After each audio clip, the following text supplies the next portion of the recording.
America's legendary Marine sniper, Carlos Whitefeather Hathcock, by the Fat Electrician.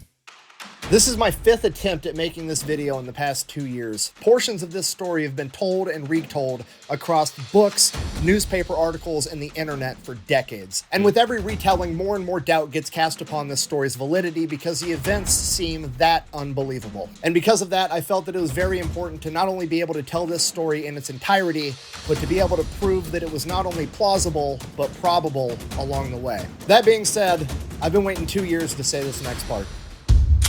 I'm going to be honest. Just what an objective legend. What an actual legend to be able to not only wait as long as he has to put out the video, but to be able to, without a shadow of a doubt, beyond a shadow of a doubt, be able to prove its validity. I have the utmost respect for that. We're talking about the greatest sniper of all time, ladies and gentlemen, Carlos Norman Hathcock II, or as the North Vietnamese Army and the Viet Cong came to call him, Long Tang, aka Whitefeather. Wait, we gotta get the sponsorship in, then we can have the rest of the story uninterrupted. This video is brought to you by Ridge Wallet. Okay, look, here's the deal. They've sponsored the channel before. You guys already know it's a minimalist wallet that you can stick in your front pocket. That way you're not having this gigantic Gutenberg Bible-sized dad wallet sitting in your back pocket. So why am I bringing this up again? Well, because one, they're paying me. I'm just gonna be honest with you. And two, there's never been a better time to upgrade your wallet because right now through September 13th, they're having their summer sweepstakes where they're gonna be giving away a grand prize of the winner's choice of either a gold-plated Cybertruck, $100,000 in cash, or a $140,000 Hennessy Velociraptor. Now, I feel like the Cybertruck is just a straight L. Call me biased on that. I have seen too many things about the Cybertruck. I had to, it broke my concentration. Just seeing a goddamn trapezoid come at me down the road. I'm like reality hadn't truly like rendered in around it. I think it's apparently in Europe, or at least places in Europe. I guess it's illegal to sell these things. That is the one part that I'm hung up on. Other than that, this is a fabulous ad read. I'm not allowed to tell you which one I would pick, but I can tell you I'm not taking the cash, and I definitely am not going with the one that reminds me of Laura Croft's personality. Don't you think you've seen enough? For every dollar you spend over at Ridge, you're going to get one entry regardless of the product, but some products are even worth more than that because if you buy the Cyber or the Hennessy model stuff, those are worth 4 times as many entries. And best of all, there's even a way to get entered for free, so go check that out. I'm going to have a link in the description and the pinned comment down below. Let's get back to the video. 10 out of 10 ad read. I liked it. It was short, sweet, to the point, on theme. I personally have personal bias against the Cybertruck, but I'm not letting that influence my decision of what I think the ad read is. I thought it was a solid 10 out of 10.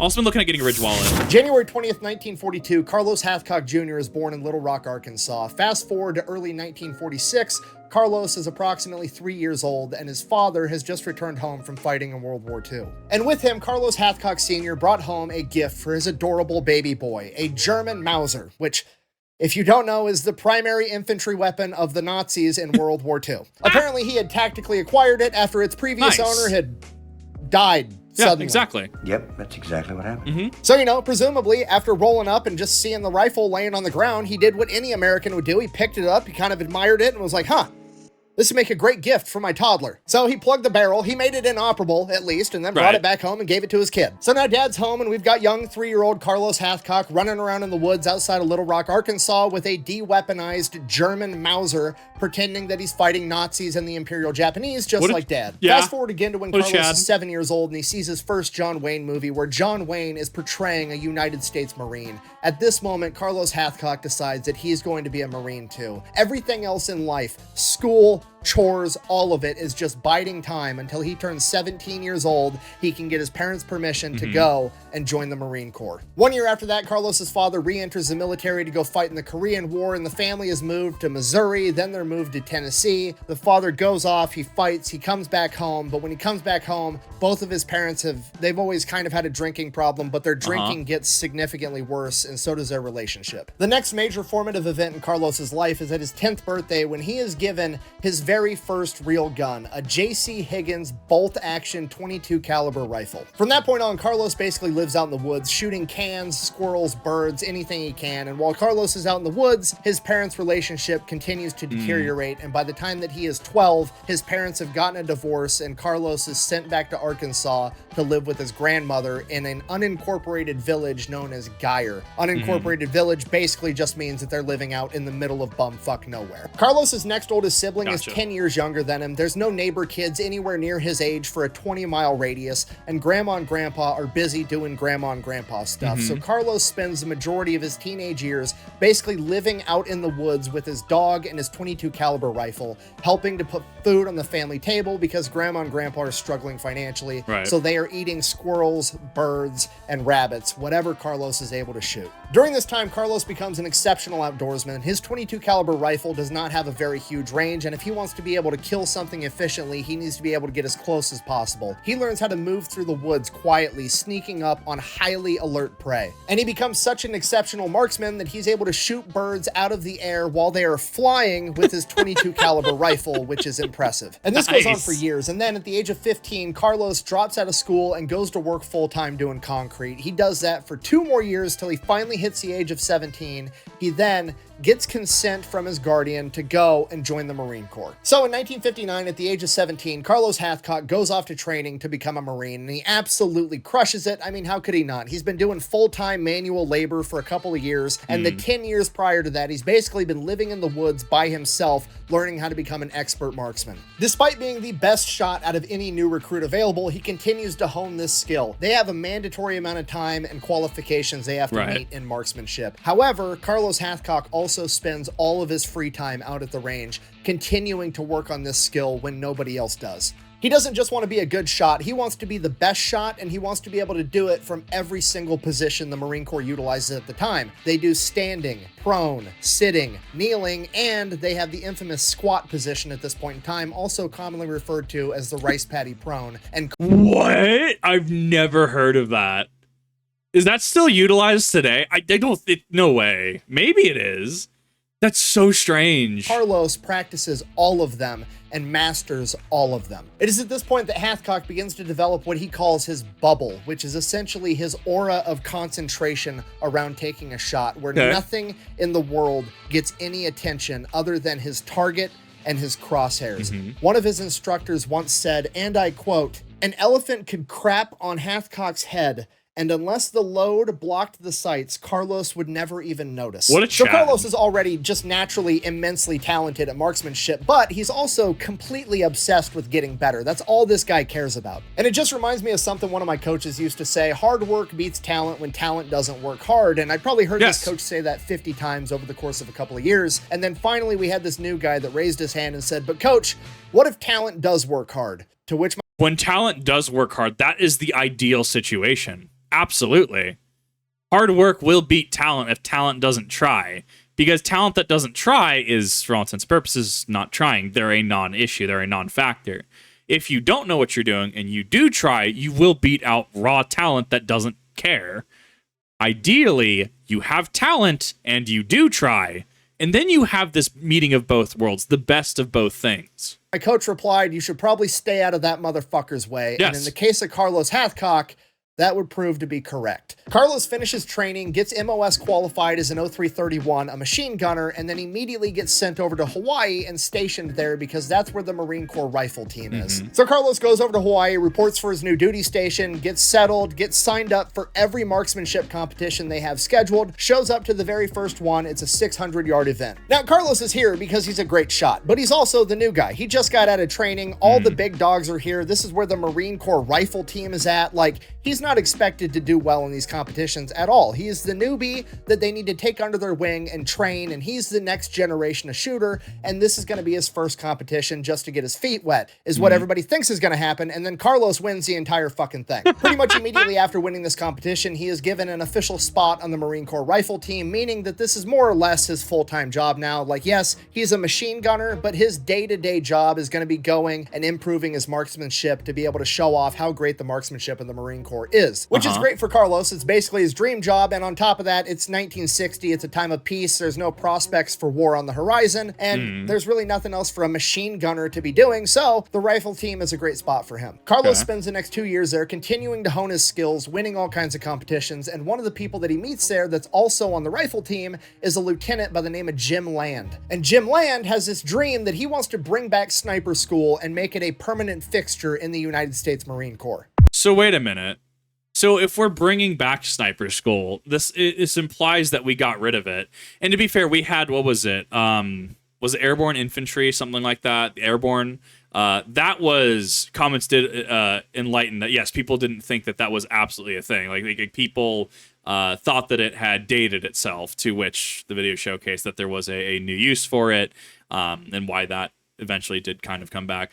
So that's interesting to consider, that we're having to bring back sniper school, because this really kind of alludes to snipers being either inefficient or sniping as a craft, as it were, not being held in a high regard at this period of time. That's super interesting, though. Yeah, so if you don't know, in 1960, there's no snipers in the U.S. military. Okay. That's not a thing. Most people don't even know what that is or have ever even heard of it. Now, I can't speak for other countries, but in America, there always appears to be this desire from the higher-ups in the chain of command to try to get rid of the scout snipers altogether, right? We had scout snipers during World War II. Right after World War II, they got rid of the school, got rid of the job, didn't exist anymore. Korean War broke out. Why? Bring them back. Korean War ends. Get rid of them. And in my opinion, this is due to the simple fact that the role of the scout sniper both terrifies and makes the chain of command look dumb all at the same time. Because in modern times, how are all... Then do a better job. If I'm a manager and I have someone working under me, that puts me to shame. So say, for example, I'm a dishwasher, right? Or the person under me is a dishwasher, and I'm a manager, and I'm trying to wash all my dishes, right? And the person under me can do double my load in half the time. Yeah, I should kind of feel bad. I should probably be like, wow, okay, I'm clearly out of touch. Like, thank you for showing me where my weaknesses are and how I can improve. I don't know. Like, that feels weird to me. high-ranking generals that are going to conveniently have a nice, cushy, multi-million-dollar-a-year job at a DoD contractor going to be able to justify using an $800,000 Hellfire missile to take out one bad guy when they've got some fucking 20-year-old corn-fed kid from Omaha named Lance Corporal Smith that's willing to crawl on his belly for 3 days and shoot that same guy in the face from 500 yards away with a bullet that costs 68 cents. So the first thing the Scout Sniper... I mean, at that point, especially if you're doing foreign conflicts, that gets into foreign policy and foreign affairs, where technically the sniper is a I hate using the word expendable, a potentially expendable individual that could go in and get the job done. If he gets out and extracts, cool. If not, well, we clearly have no ties to you, right? It's a tool for a purpose, for a reason, other than the Hellfire missile, which is just going to be, yes, expensive, obviously military contracts, but it's a hammer versus a scalpel. Sure, both can do pretty much the same job in different ways. I don't know. I also just have a respect for snipers. I have respect for somebody that can, dome a target from 2 miles away, right? 2 miles plus. Like, I just have an inherent respect for that. Have going against them is that they're just too efficient, right? I mean, it's hard to make billions and billions of dollars off of warfare when you've got these guys out there unaliving people off the dollar menu. You guys are getting paid? Back in the day, the reason for getting rid of sniper school after World War II and Korea was pretty much the same thing. It wasn't a gentlemanly, noble, honorable way of conducting warfare. It seems kind of cowardly to dress up like a bush and shoot your enemy when he can't even see you, which is exactly... I mean, I view that as a skill issue. You didn't notice that the bush was not a bush? Tip out of context. To which the response is, Kip, have you seen a ghillie suit? I haven't actually seen them up close. I do understand that ghillie suits actually do have an expiration date, though. Like, because the moment you pick something, right, it starts to cease to exist, right? So having fresh foliage, fresh twigs, stuff like that helps with the ghillie. From what I understand, they're actually very well crafted. The type of wannabe tough guy bullshit that somebody not putting their ass on the line would say. It's probably more along the lines of the high-ranking officer realizes, like, well, if I utilize snipers, my snipers are going to go shoot at their high-ranking officers because obviously that's the whole point. But then the enemy is probably going to train snipers, and then their snipers are going to come shoot me. Is he going to come in here? He's going to kick my ass. The entire concept is just stupid and un-American, right? America didn't win its independence from Great Britain because we marched our happy asses out into an open field and stood there while they shot at us. Fuck you. We're shooting at your ass from the tree line. Get off our lawn. The unofficial slogan of the United States military is, if you're not cheating, you're not trying for a reason, okay? You go to any grunt in any branch in the United States military and you give them the option of like, hey, if you fight like this, we'll write, "He died like a gentleman" on your tombstone. And if you fight like this, you get to go home to your kids. Guess which one he's fucking picking? So I'm assuming generally most everyone, if not everyone, would pick option 2. Yeah. At the end of the day, being in the military for a lot of people is a job, from what I understand. At the end of the day, you are getting paid. You are doing a job. You and your squad just want to go home. Like, cool, we're going to get the job done. We're going to go home. Sure, some people might have a different viewpoint on that. Sure, some people might be, well, I'm doing this for XYZ reasons. But I think that a wide mentality is going to be, no, it's just a job. Cool. Can't wait to go home. It's going to be great. I don't know. At least that's how I view it. Maybe I have a nihilistic view of it. At least that would make sense to me. I wonder, because this actually invokes the video I was watching yesterday. I was watching Simon Whistler's today I found out on the Dum Dum Bullet and why that's problematic. Why it's a problematic round. I was watching that and it was like the English calling like native Africans like savages, like very dated like historical like document. And it's like, yes, the gentleman in warfare knows when he has been got, quote unquote, by a round and then lays down and gets stretchered off the field to fight another day. The quote unquote savage doesn't apparently realize when they get got by a round and will continue continue in an ungentlemanly fashion with a sword or axe. And I'm just like, bro, what is this concept of gentlemanly warfare? I'm obviously paraphrasing. You'd have to find the exact document. It was just really funny how the evolution of warfare, especially gentlemanly, quote-unquote, warfare, has just evolved through time. It's really interesting to, like, listen and just, like, read. If you're not picking up what I put down, the long and short of it is basically snipers don't exist in 1960 because we allow people that don't have to do the job have an opinion on how the job needs to be done. That's why. Fair. But Jim Land has been studying up on this. He's been reading the old manuals that he could find. He's been talking to some of the older guys, and he's like, this sniping thing sounds like it's pretty fucking important. Somebody should figure this out and preserve it because one day we might need it. So he figures out everything he can about it, gets all the information. He writes up a proposal to the chain of command that he wants to have the very first scout sniper school. It's 2 weeks long, and he's going to teach it here in Hawaii. And the chain of command is like, I mean, you guys are the rifle team. All you do is go shoot guns all day anyways. If you want to do it while crawling around in the bushes, fucking go for it. I don't care. Get out of my office. Okay. So now, with permission, Jim Land is going to take volunteers, the first of which is Carlos Hathcock,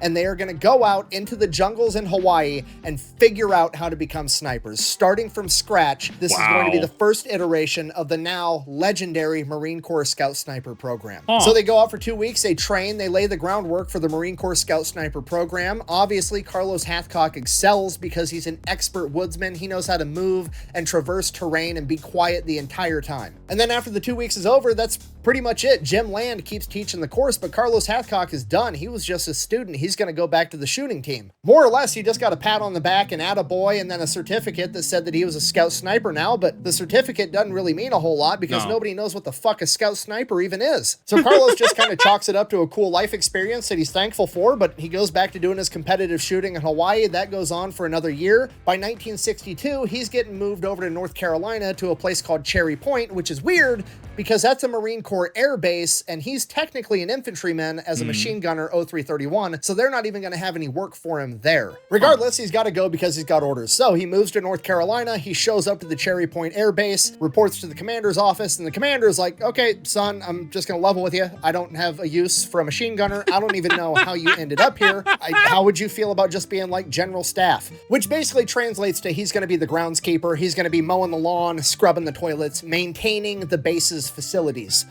How does that even happen? Like, I get it. If you're ordered to go somewhere, right? Like if you received orders that you're going to, I don't know, Fort Polk, right?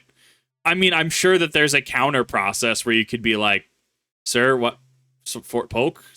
That specifically? Like, I'm sure that there's maybe potentially a counter process, but I mean, how does it get to the point where they send you somewhere and don't to the base receiving you not knowing what to do with you? Like, how does this interaction even happen? Like, do you piss someone off and they're just like, "Oh, yeah, we're gonna send you over here." Okay. But why though? And obviously, I mean, you can't necessarily ask, but why though in the job from everything I understand. I don't know. It's just so weird for me to think about. Like, how does this happen? That's like, hey, we know you're a dishwasher, but you got sent to us. We don't really have a use for a dishwasher in this automotive shop. Do you just want to do janitorial or something? Like, how? Why? That's so weird to me. Carlos Hathcock is an absolute nightmare. He does not want to spend the next 3 to 5 years of his career being a glorified janitor for this airbase. He feels like he has just been punched directly in the gut the minute those 100%. words left the commander's mouth. The commander, seeing this look of horror on Hathcock's face, starts laughing. He's like, son, relax. Your buddy Jim Land called me. He made sure that you came to this airbase because we have one of the best shooting teams in the country. Okay, so that's different. Having that information, that's different. And you're going to be competing for us now. You son of a bitch. To which Carlos, I'm a fan of that. I'm a fan of that bruh moment. That makes sense. it's like huge relief. He gets to just continue shooting and training people how to shoot all day, every day. It's his passion in life. It's the perfect job for him. He gets to keep living the dream. But here's the thing. At this point in time, Carlos Hathcock is a private. And as a private, he's living in the barracks with a bunch of other Marines. And all the other Marines start to notice that Carlos he's a little bit different. Carlos isn't just into his job and enjoys shooting. This man is obsessed with shooting. He stays out at the range every night until it's too dark to keep shooting, and then he comes back to the barracks. He'll drink and smoke like a normal Marine, but he's not going out chasing women. He's not going to the bars. He's staying at the barracks with his rifle next to his bunk, practicing dry firing from all of the firing positions. And I mean, honestly, maybe I just need to do that. Maybe I just need to go to a range or a specific area that allows it. I mean, maybe get all that fine motor skill down. I'm 100% into this. No, I totally get that. This is this man's fixation. No, I absolutely love it. just to be clear, he's doing this for hours on end on a concrete floor, okay? Some of these firing positions, like the prone position or the rice paddy squat, are not fun to hold, and this guy is doing it for hours every single night. He's basically practicing death yoga while he's smoking and drinking. It's the most Marine Corps shit I've ever heard in my entire life. So after witnessing this go on every single day for months, the rest of the Marines in the barracks are like, okay, we got to get this guy laid. From now on, your dick is my dick. I'm getting you some pussy. So one of the Marines... You know what? I feel this is a only in the Marine Corps moment. I feel like this is 100% an actual Marine Corps-ism, and I love it. I'm definitely biased towards the Marine Corps, because everything I've heard about them is that they're just insane, but in the best ways possible. Sometimes if the worst ways possible if you're against them, right?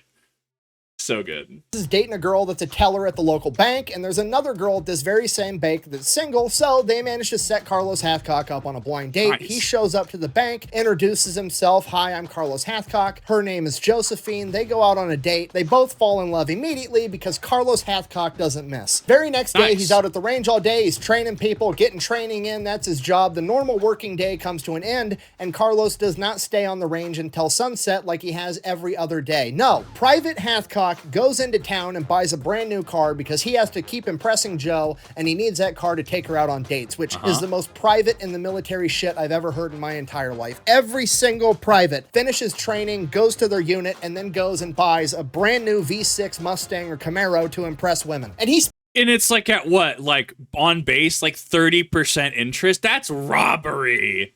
Like, oh, dude, I've heard about it. I've heard the interest rates are insane. Spends absolutely all of his money on this car. The only thing he has left in his budget is enough money to keep getting his hair cut, which he absolutely has to do anyways. But you know what? It was worth it because Carlos and Josephine ended up getting married. They moved in with one another, and now Josephine's the one that has to sit there and watch Carlos do dry firing drills on the living room floor every single night before bed. Mood, though. Are you out of your fucking mind? Relax, Lois. I was aiming for the mailbox. I'm just trying to make a point. Good morning, Lois. And this goes on for years. In 1962, he ends up setting a record for the Marine Corps long range A course, scoring 248 out of 250 possible shots, a record that to this day has never been broken. In the fact that his 2 points, can we just look at that? His 2 points were in standing, okay? Squatting, sitting, trying to read that.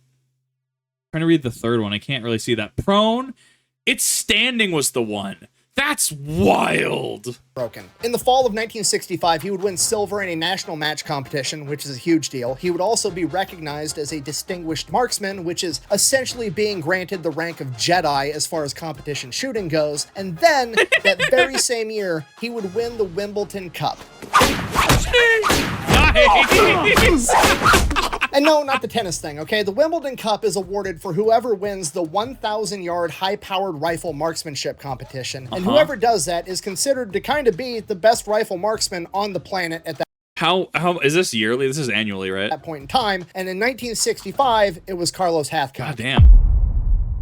What a Chad. A couple of months later, Carlos Hathcock, the best marksman on the planet, is on his way to Vietnam. So naturally, the Marine Corps makes him guard the front gate to a base. No, I'm not kidding you. Okay, because you got to remember, nobody understands what a sniper is at this point in time. Jim Land just created the course for it 4 years prior, and I feel like this is a very Marine thing, though. The way that I understand it, like when the Marine Corps gets their hands on technology or their hands on something, aren't they inherently against it at first until they find a use case for it? Like, what was it? The M4 or the M1014, the shotgun, when that got adopted, weren't people against it until they finally wrapped their heads around it, and the Marine Corps is like, no, we love this thing. I feel like this is a very Marine Corps thing to do. none of the tactics have been battle tested. So presumably there's like maybe a couple hundred Marines that have passed the Scout Sniper course running around in the entire Marine Corps. Nobody understands what a sniper is. Nobody understands how to utilize them, when to use them, and what they're doing. So when they're trying to figure out where to send Hathcock over in Vietnam, all they see is that he's an 0331 machine gunner that has not been attached to an infantry unit and has not been training with a machine gun for the past 5 years, so they don't feel comfortable sending him into combat, so they just have him guard the front gate. I mean, I guess to be fair, it's probably the safest front gate in Vietnam. No bad guys getting within 1,000 yards of it. And this goes on for the first 4 months that Carlos is in Vietnam, him being assigned as an MP guarding the front gate to a base. Carlos. So I think the bat bomb was interesting because the Marine Corps could inherently see a use for it, though. I don't think it was created by the Marine Corps, but I remember the reaction to it. I remember watching Fat Electrician's video on it, where they fell in love with this thing, right? There's that immediate use case they can see to it. Replace the M4, because I think Marine Corps use the M4, right? The M4 rifle, right? God, I'm having trouble with words today. Replace that with, say, the Sig Spear, right? Is that necessarily going to go over well? Or what is it? Wasn't it ACOGs? We gave the Marine Corps ACOGs. They were still using irons, and then they wrapped their head around using using ACOGs. And now we have, what was it? Then we had people being suspect of using AMAX. Hathcock absolutely hates it the entire time. But then Jim Land gets deployed to Vietnam, and he has permission to round up a bunch of other scout snipers that have already went through his program over the course of the last 5 years, and he gets to pull them aside into their own scout sniper platoon, where they get to experiment, test, and refine all the methods that he has been teaching for the last 5 years. And obviously, the first person on his list to grab up is his very first star pupil and gate guard, Carlos Hathcock. Thank you! Right. So they get this platoon of scout snipers together. They go out to what's going to be their new headquarters for the rest of the deployment. It's right outside of Da Nang, called Hill 55. And right out of the gate, this entire operation is a good old-fashioned military shit show, right? Because there hasn't been snipers in the Marine Corps since the Korean War. There's no doctrine. There's no instructions. There's no, here's how we operate, here's what we do. They have to figure all that out and just wing it. And if that wasn't bad enough, because there hasn't been snipers in the Marine Corps since the Korean War, They don't have any sniper rifles in the Marine Corps, so they don't even have guns. They're just out there being snipers with M1 Grands and iron sights. Obviously, that's not going to work, so Jim Land just ends up getting a bunch of civilian hunting rifles with scopes sent over to Vietnam and giving those to the men, and Carlos Hathcock ends up with a Winchester Model 70 chambered in 30-06 with... What is that scope? My guy, that is so long.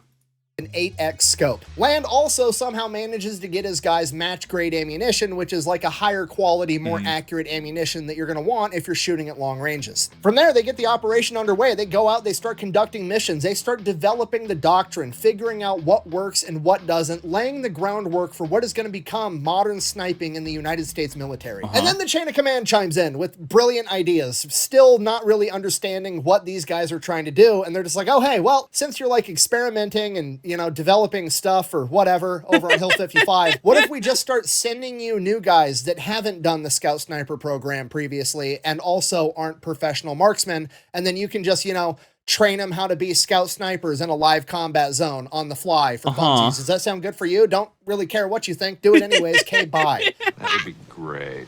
Okay. Okay, do you understand how absurd that is? It's like Nikola Tesla in his laboratory unlocking the secrets of alternating current electricity, and random dudes like Steve and Kevin just keep showing up to the door with orders of like, hi, I'm supposed to get trained in the electricity stuff. Like, I'm still working on unlocking the secrets and figuring it out. I'll let you know when I'm done. Nope, can't do that. You got to teach me everything you know right now on the spot live. Let's go. So I'm going to be honest. No, I have no other allegory for that. That was the perfect explanation. Got the pioneers, the new guys, training the even newer guys as this goes along.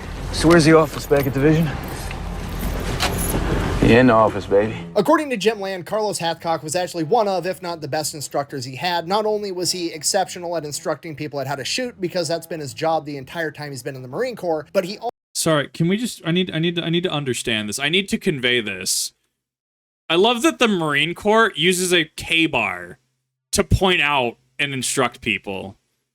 I love this. I vibe with everything this man is doing. Time he's been in the Marine Corps, but he also was very good at taking guys out on real life missions and putting their mental ability to the test, because he didn't really care how well you shot. He cared about how well you shot after laying in the prone position for 2 days. The mental game was the biggest factor in determining if somebody was cut out to be a sniper or if they weren't, and Carlos was extremely gifted at finding that out very quickly. In addition to teaching, Carlos is going out on absolutely every mission he can. He ends up becoming good friends with another sniper by the name of John Roland Burke, and he prefers to go out with him or Jim Land himself end up being the two guys that he goes out on missions with the most. And Hathcock preferred them because they were also exceptional scouts, which is what was most important to him, because Hathcock preferred to get within 100 yards of an enemy before taking a shot, just so it was a sure thing. And a lot of the other new guys just weren't good at moving quietly through the jungle, and that prevented Hathcock from being able to do that. So if John Roland Burke and Jim Land weren't available, Hathcock would just go out by himself. And this is one of those parts I mentioned previously where people like to start casting doubt and criticism upon this story, like,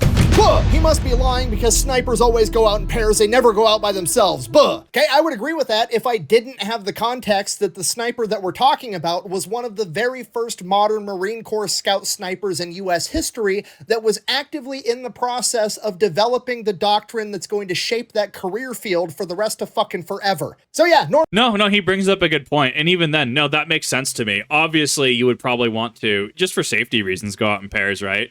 But if you are of a high enough skill level, right, and the partners that you would go out with are not available and anyone else would be a detriment, you are kind of afforded higher position, higher decision-making capabilities than other people, right? I mean, did we not see that in the last video with the Ace of Aces, right? Was that not a situation in which someone is so good that they kind of the rules kind of bend and warp around them a little bit? I mean, we have precedent for that, absolutely, especially in a situation like this where modern sniping as a philosophy, as a school, right, is being created. Right? No, I could absolutely see this happening. Normally you'd be right, however, historical context is a thing, and it's kind of important, okay? Moving on. So Carlos Hathcock and the rest of the entire Scout Sniper platoon start racking up an unprecedented amount of kills because they fight different than the rest of the military, right? The Viet Cong and the North Vietnamese army, they run into Americans, they're like, oh, they're 1,000 yards away. They're 800 yards away. We're fine. And normally they are fine, except for when they run into these guys, then they have a mind-blowing issue. So Jim Land is sending up reports like, hey, my platoon has 14 confirmed kills this week. And the chain of command is like, what? Whoa, hold on.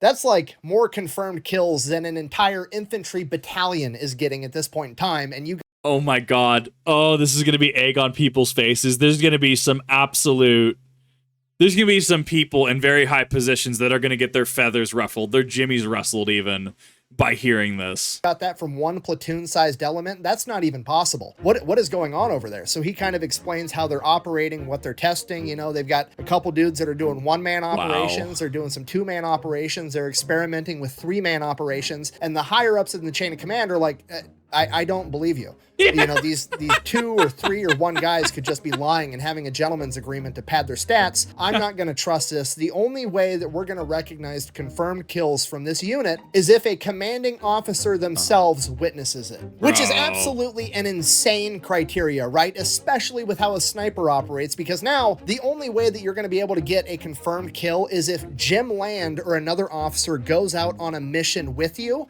or if you're up on the hill performing Overwatch duty and there's an officer also performing Overwatch duty with you, which actually ends up being how most of these guys got their confirmed kills, and all the kills they got when they went out on missions didn't actually count. Because I'm just imagining some like some high-ranking officer just in like an explorer's cap with binoculars, just standing, right? Like, this is comical, right? Just standing out there, and the sniper's like, dude, can you get down, please? It's so good.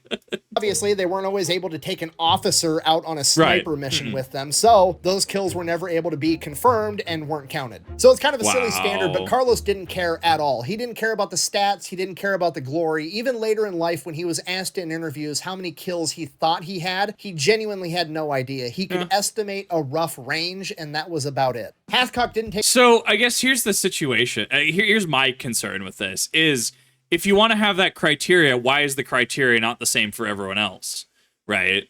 Like, fair is fair.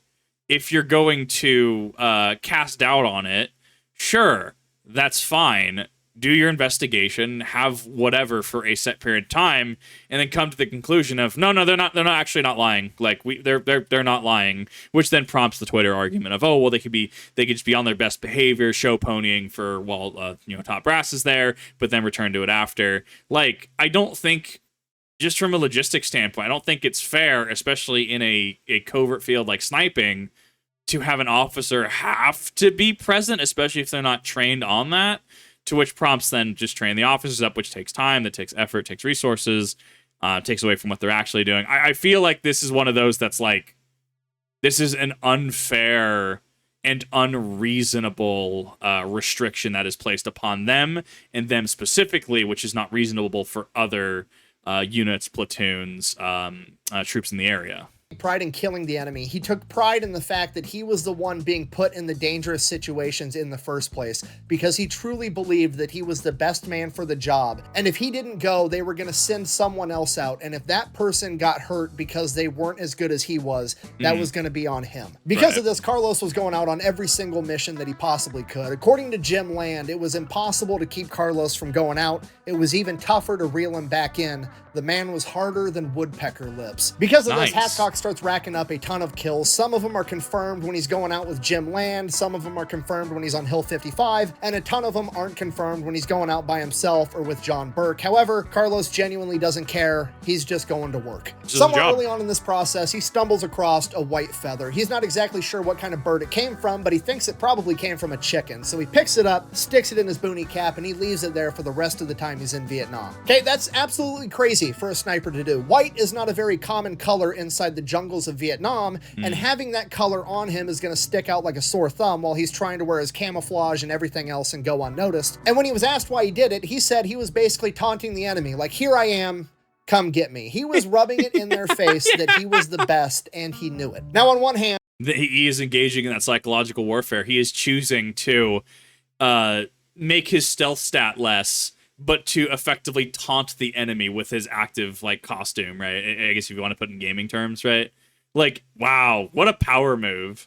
I feel like this seems incredibly reckless and uncharacteristically arrogant for him. But on the other hand, I think he did it on purpose, and it lines up with his code of ethics perfectly. I think he did this on purpose to protect the guy that went out with him, whether that was Jim Land or John Burke or anybody else, because he got them in the situation where he took them out on this incredibly dangerous mission that he volunteered for because he was the best. And I think he felt that if another enemy sniper or an enemy spotted them first, that feather would mean that they saw him first and shot him and gave his partner a chance to get away. I think the single quality that separates a boy from a man is when you make somebody else's well-being your personal responsibility. Carlos Hathcock wasn't just a man, he was the man, because he made absolutely everyone's well-being his personal responsibility. What a Chad. Dude has the work mentality. This is my job. I don't care what my my stats are. Don't care gaming terms, don't care about my KD. I'm just here to do my job. I'm here to do it effectively, here to do it efficiently, and I think his explanation makes sense in regards to trying to distract from any other partner that he might be going out with. As time passes and Carlos continues to rack up more and more kills, the enemy becomes more and more aware that there's a hotshot sniper out there always wearing a white feather, and they start calling him Long Tang or White Feather. And as Carlos' reputation grows both with the enemy, the scout sniper platoon, and his chain of command, so does his experience. And with that experience, he starts to develop his doctrine, his standards, his operating procedures, and how he does things. He now realizes that he for sure operates best in a pair, and his number one right-hand man is John Burke, that he wants out there with him on every single mission possible. He also figures out that the best way to go out onto a mission is not to be inserted by helicopter with his pair, but to link up with another local infantry unit and go out with their entire platoon, and then him and his spotter will peel off from that platoon and then go out on their 1, 2, 3, 4, 5, 6 day mission by themselves. But that is the best way to be inserted and go unnoticed. He also creates... I mean, yeah, because, oh, look, it's just a platoon of guys, right? Okay, cool, we can see them. And, oh, it's very...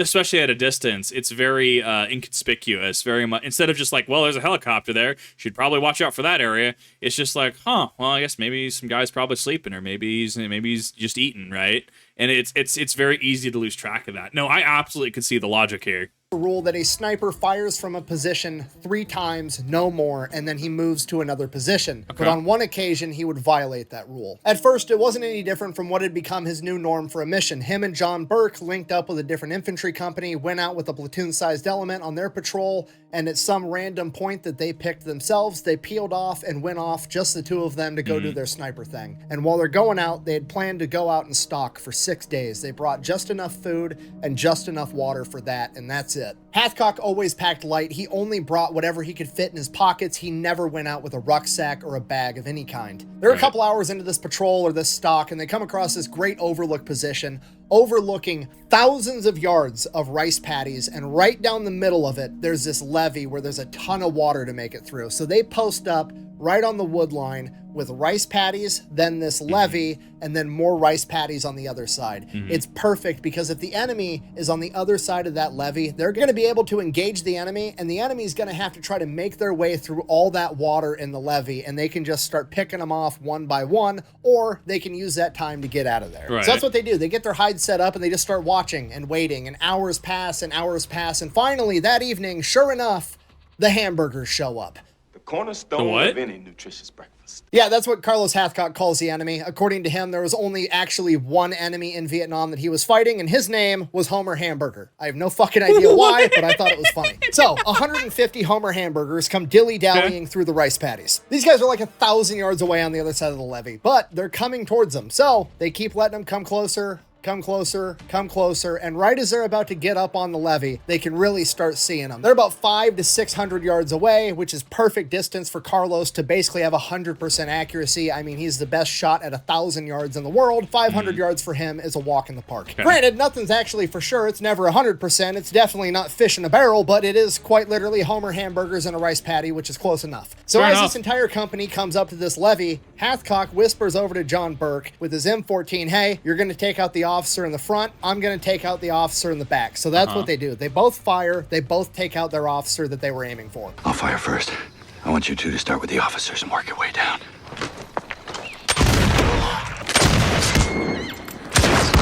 So now there's like a... Trying to figure out the logic behind that. Taking out the front, because taking out the back would make sense. So I guess maybe you're banking on the front officer having some sort of authority, the back officer having some sort of ability to respond to the issue. Taking out both of them causes the group in between to scatter. Like, there's a line of logic here that I don't have any sort of military training or really any military history training to really understand that. The line of logic here really I like it. I like that there's a through line here.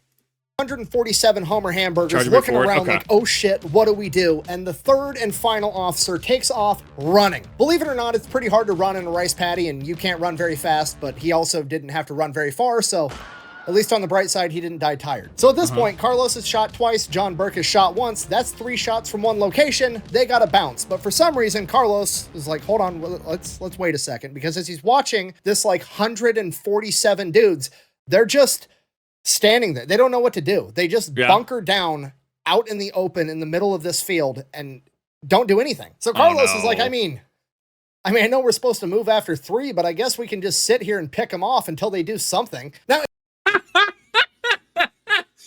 When you're just like, that's not supposed to happen. It is fish in the barrel, though. Come on.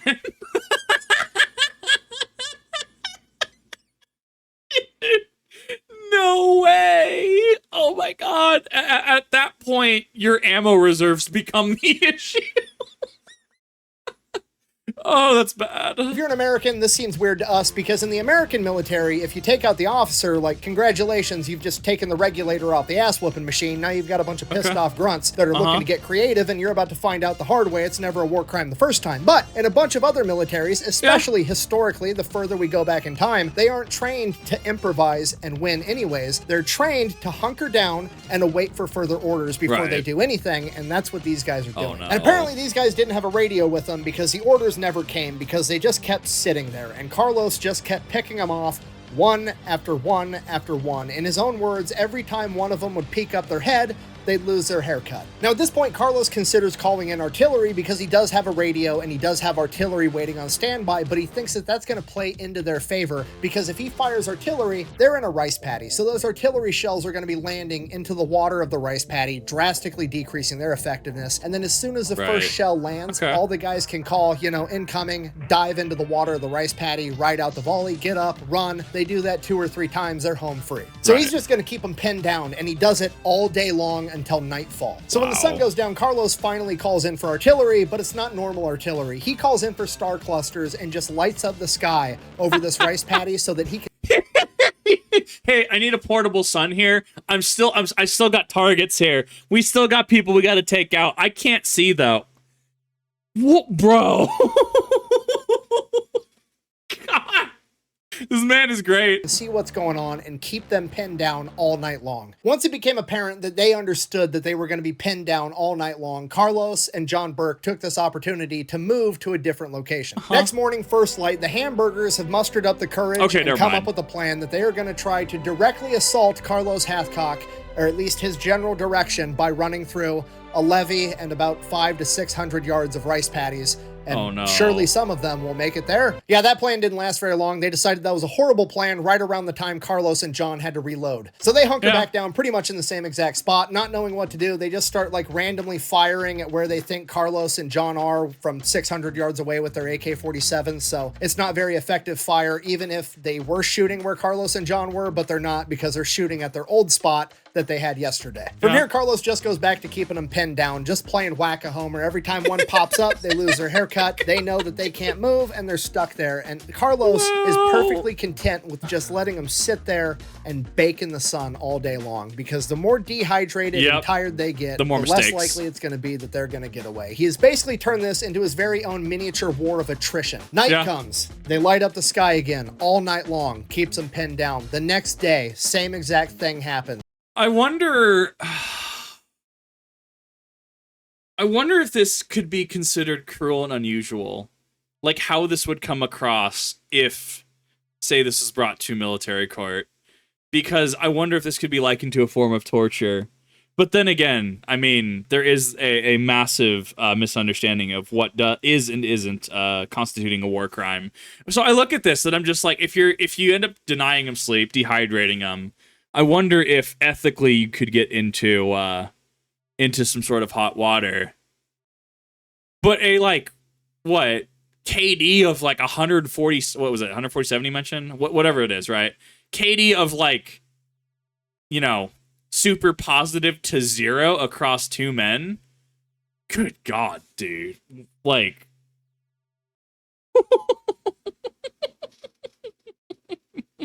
free kills are free kills. Keeps them pinned down. Night comes again. Light it up all night long. Every day these guys are baking in the sun, and every night John Burke is radioing back to the artillery, getting them more and more dialed in. And this goes on for 5. So even in an active combat situation, though, it's why we have certain regulations on certain bullets, right?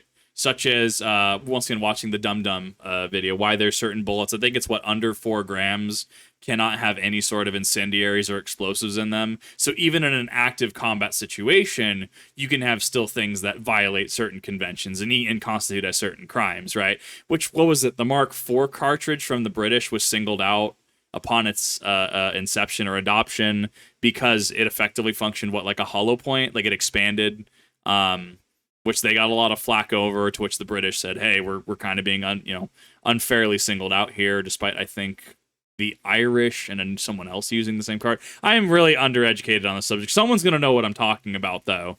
That's what even in an active combat situation, there are still things that can violate certain conventions. I don't know if this constitutes violating it. It is an active combat situation. You are right. I think there would have to be an argument presented that this would be cruel and unusual, and or would constitute some form of torture. 5 days straight, and by the end of the 5th day, Carlos and John are about out of water. They're completely out of food. They're both tired. They haven't slept much. Carlos figures these guys are as tired as they're absolutely gonna get. They're not gonna be able to run very fast through this rice paddy. They're definitely not making it through that levee to get me in time if I try to slip away. And on top of that, the artillery boys should have this pretty well dialed in. So he calls in artillery, and they level the entire rice paddy as him and John make their way back to Hill 55.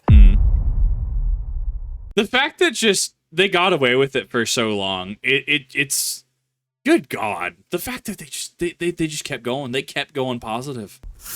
So at this point, Carlos and the entire scout sniper experiment on Hill 55 is proving to be extremely effective, and word is spreading throughout the Marine Corps and the local military operating area, and they have gotten the nickname Murder Inc. So some press officer, in a stroke of genius, I assume, says to himself, wow, there's this new experimental type of unit being extremely successful by being sneaky and unseen, and the enemy doesn't know about them. I should write a newspaper article about them to let everybody back home know how effective these guys are. So now Jim Land, Carlos, and the rest of Hill 55 are all pissed off. You know, nothing a sniper enjoys more than when you shine a fucking spotlight on him. Mainly, Ho Chi Minh puts a bounty on both Jim Land and Carlos Hathcock's head and sends his very best sniper to go collect those bounties, a guy by the name of Cobra. But Carlos doesn't know that for sure. That's just the word on the street, until one day there's a young Marine staff sergeant passing by Carlos's tent, and he stops to have a conversation with somebody right by the door of Carlos's tent, and he gets shot by an enemy sniper. Carlos runs out of the tent, sees what happened. That's what I think. I understand wanting to deal with morale, to maybe drum up morale. When you're doing a covert operation, don't shine a spotlight on that. That's how you get people game ended. That's how casualties happen. Come on. Immediately puts together this enemy sniper's probably been watching him for days, and he knew that that was Carlos's tent, and he saw that that NCO was about the same size, same build as him. The enemy sniper thought that he'd just killed Whitefeather. And Carlos Hathcock is absolutely furious. He grabs his rifle, he grabs John Burke, and they head off in the direction that that shot came from, looking for this enemy sniper. So that's, you absolutely bring up a good point. OPSEC, 100%. This is why I don't care to know certain things, right? If there's something that is covered under NDA or OPSEC that I don't need to know about, I don't need to know about it, right? So this is why I harped on in the Brandon and Herrera Liberty Safe video, just giving somebody not under NDA, not under any sort of contract. They were with the FBI, yes, right?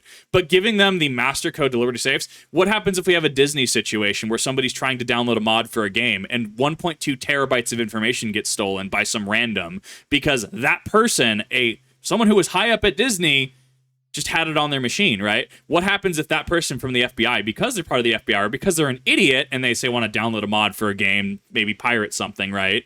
And they get, that master Liberty Safe code is on their hard drive. Well, now that's leaked. Now that's stolen. You didn't do anything at all to make sure it was under NDA, under any sort of security, you just kind of gave it out. I was critical in that video for those reasons. It's why, say, if there is, say, a special military operation in, say, I don't know, Sudan, okay, which I have no knowledge, do not want any knowledge if there's any special military operation with the U.S. in Sudan. That's not my, I don't care. That I don't need to know, right? If you know, someone's like, hey, I have knowledge of this, and the wrong person overhears the call, the wrong person hears it, information gets out, something gets mistyped, right? That's how casualties happen, right? This is how you potentially get a situation where the Liberty Master Safe Code gets out, and now it's buyable, purchasable on the black market. So somebody goes in to rob the place, opens the Liberty safe that they know because they cased the joint prior. They open the safe. They have access to every firearm, every piece of information in that safe. Grats. You've now entered a very escalated situation. Whereas if for some reason there was a special military operation happening in Sudan, right, and I were to be like, oh yeah, no, I had some chatter talk about there's a special military operation in Sudan, you know, kind of being sneaky over there, right? How I put people's lives in danger, that's not fair. This is why I'm for operational security. OPSEC. This is why I'm for NDAs. I don't need to know. People don't need to know. Normalize people not needing to know, okay? You're not some villain, you're not some I'm better than you, right? Because I think that's maybe how people look at it, right? You're just protecting people. You have a knowledge of something or have done things that you cannot talk about. That's fine. War Thunder's a little bit of an interesting one, which I hear more often than not is stuff that's technically public facing. I don't know, War Thunder gets weird. Proceeding with caution, looking for an enemy sniper, stalking their way up there the entire time. So it takes a long time, but they finally work their way down over to the next hill and start working their way up, and they end up finding this sniper's hide. Oh no. As they're climbing this hill, it started to level out a little bit, and then it dipped back down into this tiny little creek waterway, and then it started going right back up. The creek wasn't even visible unless you were literally right on top of it. It was the perfect spot for a sniper to be. And the little tiny creek was perfect to slip down into and make a perfect, clean, covered getaway and go completely unnoticed. So Carlos goes, you know, that's exactly what I would do. So he starts following this waterway to see where it leads, and they're following it and they're following it. And sure enough, they come up, and on the other side of this little waterway is the biggest, muddiest, most intentional looking footprints on the fucking planet. Oh no. Carlos immediately knows that if he follows those footprints, he is going to be walking face first into a trap, because that sniper realizes that he had just fired upon an entire hilltop full of snipers, and surely one of them is going to come after him after he had just killed the infamous White Feather. Right. So whatever is on the other side of the he at this point is he's looking, he knows the game. Now he's having to play the game from the other side. This is a very cat and mouse situation. those footprints is handcrafted by a sniper to kill another sniper. Carlos is looking at the footprints, weighing his options. He could call in artillery and just level the entire side of the mountain from there on out. But he could get away. That wouldn't be a guarantee, and he needs to make sure, because this guy is too dangerous. The problem is this hasn't really been done before, okay? This sniper platoon that's experimental and is paving the way for sniper warfare hasn't run into this issue where they have to go toe-to-toe with a near peer, and they have the upper hand. Carlos is kind of nervous. This sniper's good. He's done everything the exact same way that Carlos would have done it. Later in his life, he was interviewed about this, and the interviewer asked him if he was scared, to which Carlos replied, I was never scared, but at this point, I was very, very alert. At this point, Carlos says, this guy's good, but he's not better than me. There's no way. He then proceeds to don his plot armor, and him and John Burke walk face first into a trap. So I mean, yeah, what other way? Yeah, spring the trap at that point. So at that point, advantage is either, yes, gained or lost, but at the very least, the trap is sprung. And that forces a reaction, right? It's no different than whether, say, you're sword fighting, boxing, whatever, right? If you and your opponent are both standing defensively, right? How do you? Oh, well, in this, that's clearly a feint. He's holding his sword out in a way. He's holding his hands in a way that's going to be a feint. Sometimes you just gotta take it. Sometimes you have to take the feint. Sometimes you have to take the bait. But it comes down to you being the better, more skilled individual to capitalize on that. You, at the very least, change the state of the board. Following this guy's trail, it's so obvious it's got to be intentional. And they come up onto this clearing, and off in the distance, they see the most obvious tiny little one-man campsite on the face of the planet. Right. There's no way a sniper this good is being this obvious. So Carlos is just frozen, trying to figure out what is going on and what this guy's thinking so that he can counter it. He's trying to be one step of the enemy, knowing that the enemy is is already one step ahead of him. Right. So he just asks himself, what would he be doing in this situation? And he comes to the conclusion that the enemy sniper is probably expecting whoever's following him to come up onto that campsite to investigate, meaning that enemy sniper has a hide somewhere with a perfect shot directly at that campsite. So Carlos reevaluates everything, deciding where he would pick the perfect shot if he had to shoot at somebody at that little campsite, and he finds it. So Carlos... I mean, alternatively, the campsite is also trapped. You can't rule out that maybe there's a log trap, spike trap, probably not explosive, right? I don't think that there would be an explosive in this situation. Maybe not even small because noise, right? But you can't rule out any sort of trap, any sort of mechanisms that may be intended to hurt, injure, maim, etc. Somebody coming upon that campsite. Like this is someone trying to corral pursuers to where he wants them. So you also can't dismiss that line of logic either. And John start maneuvering out and around so that they can get a perfect shot at where they think this sniper is going to be set up. It takes them a while. They're proceeding with a lot of caution. They're moving super slow, but they end up making it there, and they start scanning the entire area where they think that enemy sniper might be, looking for a very well-concealed enemy. John Burke using his binoculars, and Carlos using the scope on his rifle. They're scanning, they're looking for this guy, and time passes, they keep looking, and suddenly there's a gunshot. And Carlos's heart falls into his stomach. Time stops. Yeah. He doesn't know if he's hit, or worse, if John got hit, and maybe his overconfidence walking face first into a trap just got his best friend killed. And then John Burke says the last thing that Carlos ever wanted to hear, "I'm hit." And as he says that, Carlos feels warm liquid hitting up against his leg from John Burke's direction as he looks down and sees water soaking into his pants. And he looks over. John Burke's canteen had just gotten shot off of his hip, and John was fine. Carlos absolutely... What a near miss. Like, I mean, to be fair, you're playing with a game of inches, centimeter. You are playing a hair's breadth away from danger when you're dealing with snipers, right? Because you're having to play with so much positioning and forethought and prep, right? That is, like, Cobra missed that. Cobra completely botched that. Like, if anything, Cobra in the background is just like, damn it, right? While he's having to, and at that point, he wonders if his cover's blown at that point. He wonders if his position is given away, which is potentially going to maybe have to have him for it. You're playing a game of chess at this point, with trying to gain the upper hand, trying to get into the other person's head. Like, this is a very intimate fight. Relieved, tells John Burke, "It's just your canteen, get up, we gotta go." They break contact, then they re-enter their stock. The only way out of this now is to kill him first, and they don't know where he's at. Hopefully, he doesn't know where they're at either. But they do kind of know where that initial shot came from, so they start making their way there through this irregular route, stalking along the way, trying to find this guy, and they're stalking. It takes them forever, but they finally get to where this guy took the shot, and they find his hide. Again, it's a perfect textbook hide, exactly what Carlos would have done. And Carlos is looking around trying to figure out where the hell this guy went. And then Carlos looks down to where they were, and he sees a glint. And they hunker down, and he asks John Burke, "Did you just see that?" And John's like, "Yeah, but it could have been a moth. It could have been anything." And he's like, "Yeah, but that's exactly where we were." And Carlos realizes maybe this guy did the exact same that Carlos had just done. He had went to where the enemy was last. And then Carlos realizes that the sun is now on his back, and in his prior position, the sun was in his face. And then he realizes that John Burke's canteen was metallic on top. And maybe Cobra saw the glint off of his canteen, and that's why he took that shot. Carlos doesn't miss, but... Which, to be fair, he did hit the target then. He did hit the target if he was shooting at the canteen. That is a very, very particular shot. Cobra didn't miss either. He just picked a bad target. Then Carlos sees the glint again, and he just fires instinctively right out of the gate.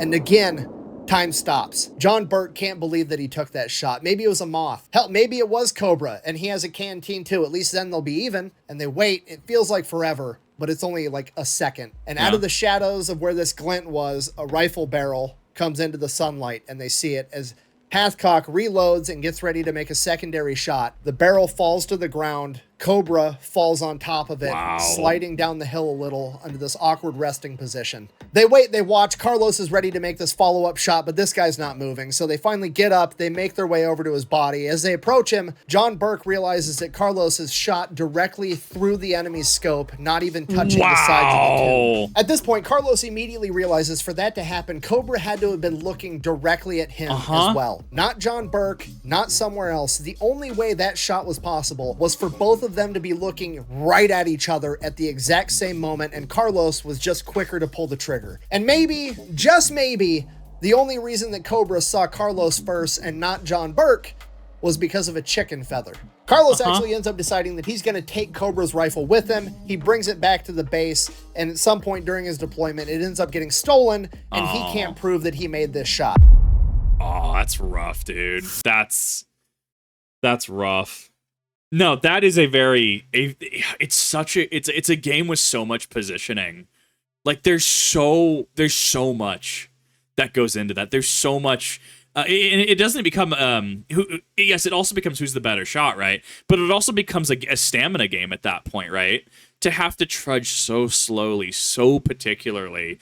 And the reason I think that Cobra really even took that L is, yes, he went to confirm the canteen, right? He went to confirm what he shot, right? And he probably saw them moving off in some capacity. It's wild to think that they ended up just flipping 180 so that they were now on where the other was, and they had to take that split second shot. It's wild.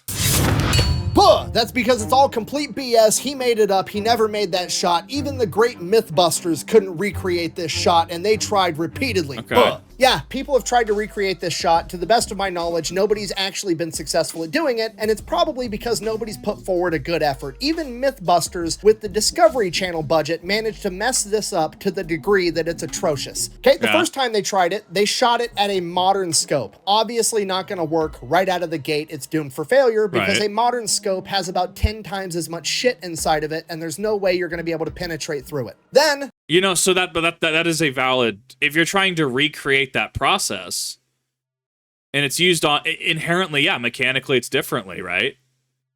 Yes, it is a larger scope, but it seems like there's less parts in that. I mean, inherently that is a variable that has been tampered with. It's a test in not good faith. they realized that they were shooting at a modern scope, so they got a Mosin Nagant period accurate scope, which is what Cobra would have had, and he should be able to penetrate through that scope way easier. Had they not been shooting at it with a 308 fucking hollow point round, okay? If you don't know... Hollow points expand on impact, though, right? As far as I'm aware, the discussion earlier about the dum-dum rounds, right? Like anything under 4 grams in warfare that can do something like this, like that's... I'm pretty sure that's against some sort of convention accords, etc.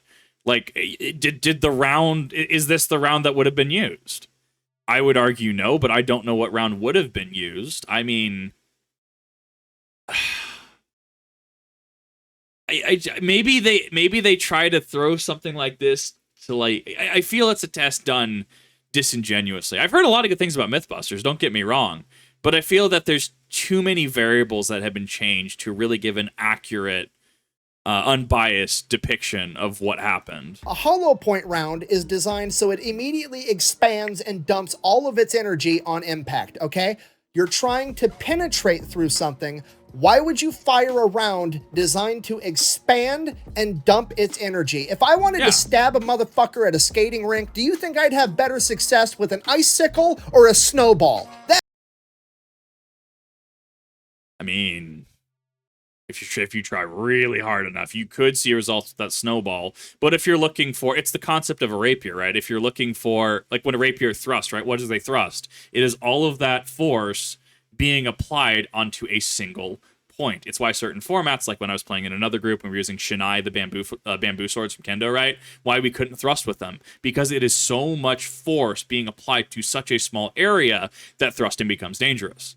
Yeah, I mean... From a physics standpoint and from a thematic standpoint, the sickle wins. And after that, they're like, oh, well, you know what? we should actually try shooting at it with a 30-06 round, which is exactly what Hathcock would have been shooting. But the only gun that we can afford that's chambered in 30-06 on our Discovery Channel budget is some old M1 Grand, and we're also not going to put full metal jacket, regular plain old 30-06 rounds in it. We're going to use an armor-piercing round, so it's obviously going to work, and it's also going to cast doubt on the entire thing because there's a 0% chance that a sniper in Vietnam had access to armor-piercing ammunition. Okay, all you I mean, I feel like Brandon Herrera has had to do a video on this. He probably has.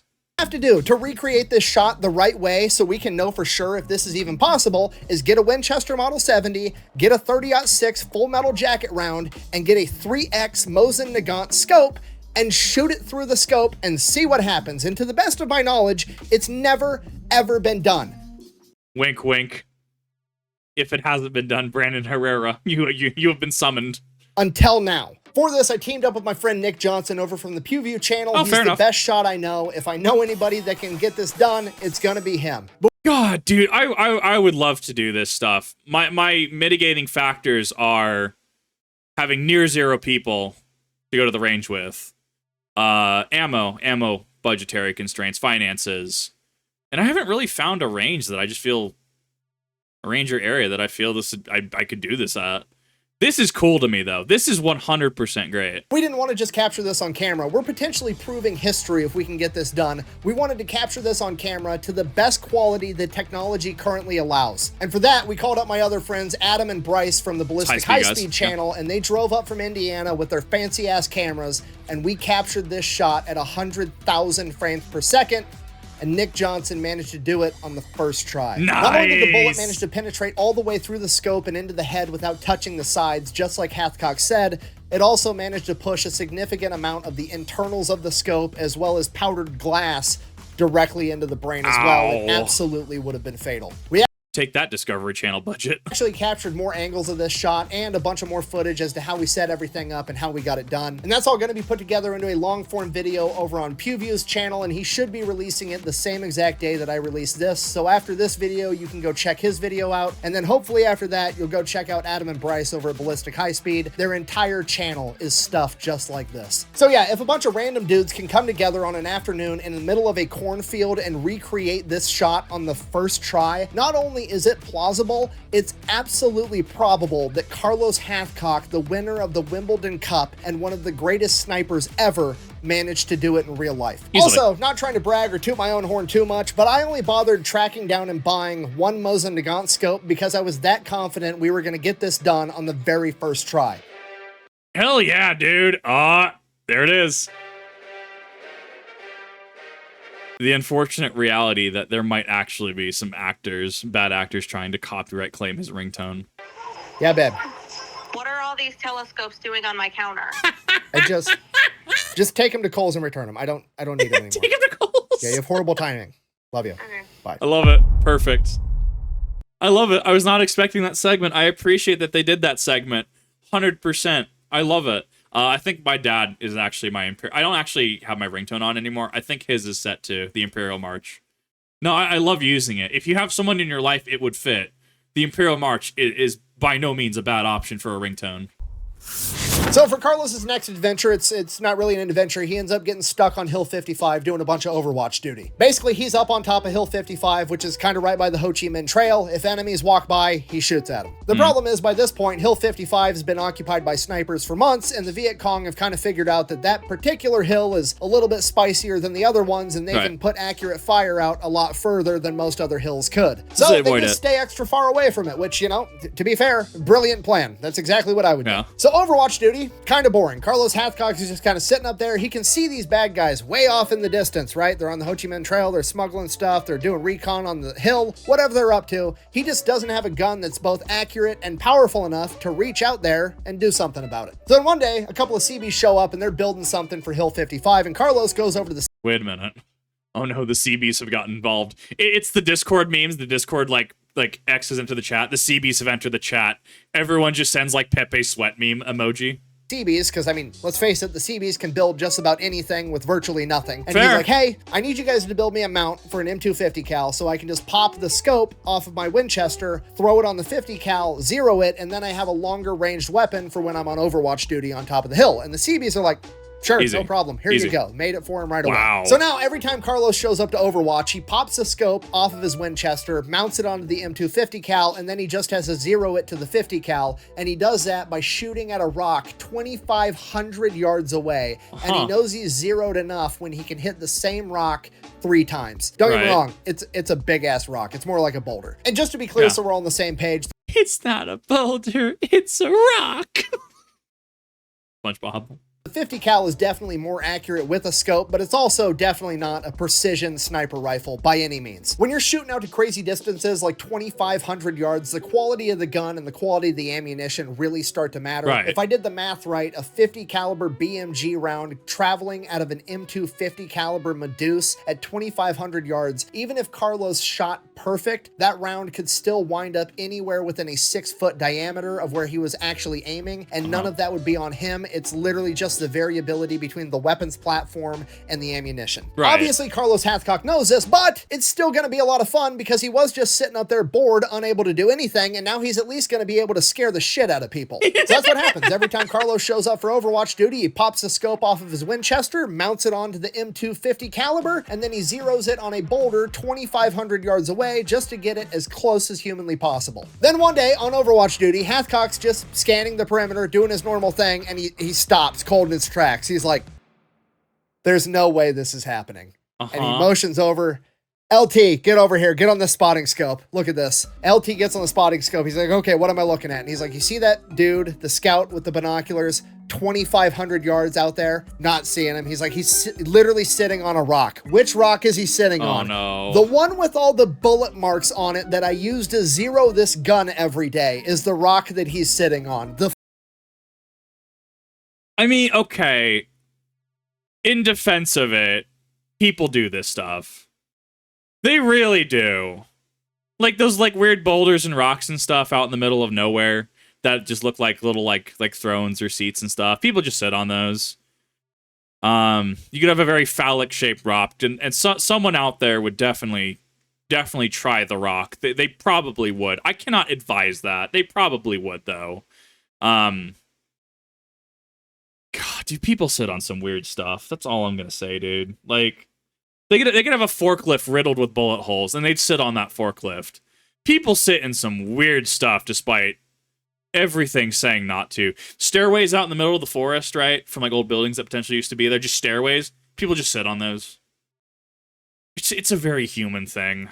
Misfortune of this man is palpable. The LT sees him and is like, holy shit. Bruh. Carlos Hathcock fires. Okay, here's the thing with this. Shooting an M250 cal at 2,500 yards, if I did this math right, that's going to take like 2.8 seconds for that round to get there, okay? That's Travel almost time. 3 whole Mississippi. 3 Mississippi after firing a round is like 3 minutes in the bedroom. It's basically an eternity. As they're watching Yeah. in their scopes, the milliseconds Yeah, no, that makes sense. are going by like hours. And this dude way out there on the rock apparently got done looking at whatever he was looking at and goes to stand up. At this point, Carlos is like, I missed. There's no way I'm going to hit this. And as soon as he stands up completely, he catches this round directly in the head. Deep center Wow. field. Pilar racing back, getting to the wall. He jumps Bruh. and he makes the catch.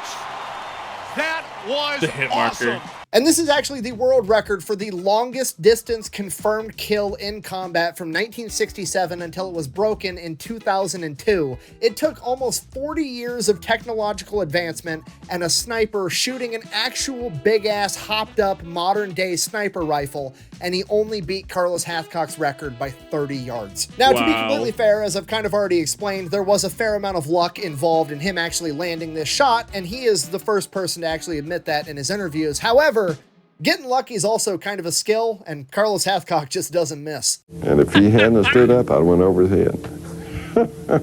But, as luck would have it, he stood up. He caught that chunk of lead.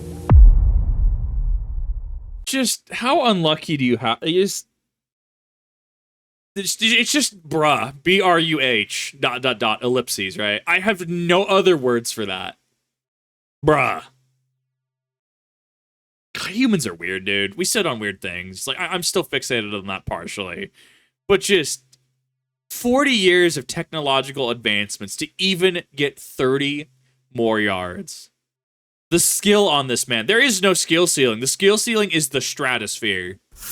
Carlos's stint doing Overwatch duty on Hill 55 would finally be broken when the Viet Cong sent out a group of counter snipers to attack Hill 55, and Carlos in particular. As they continued to have interactions with this counter sniper unit, the snipers on Hill 55 came to figure out that there was about 5 men being led by a highly trained female counter sniper known as Apache.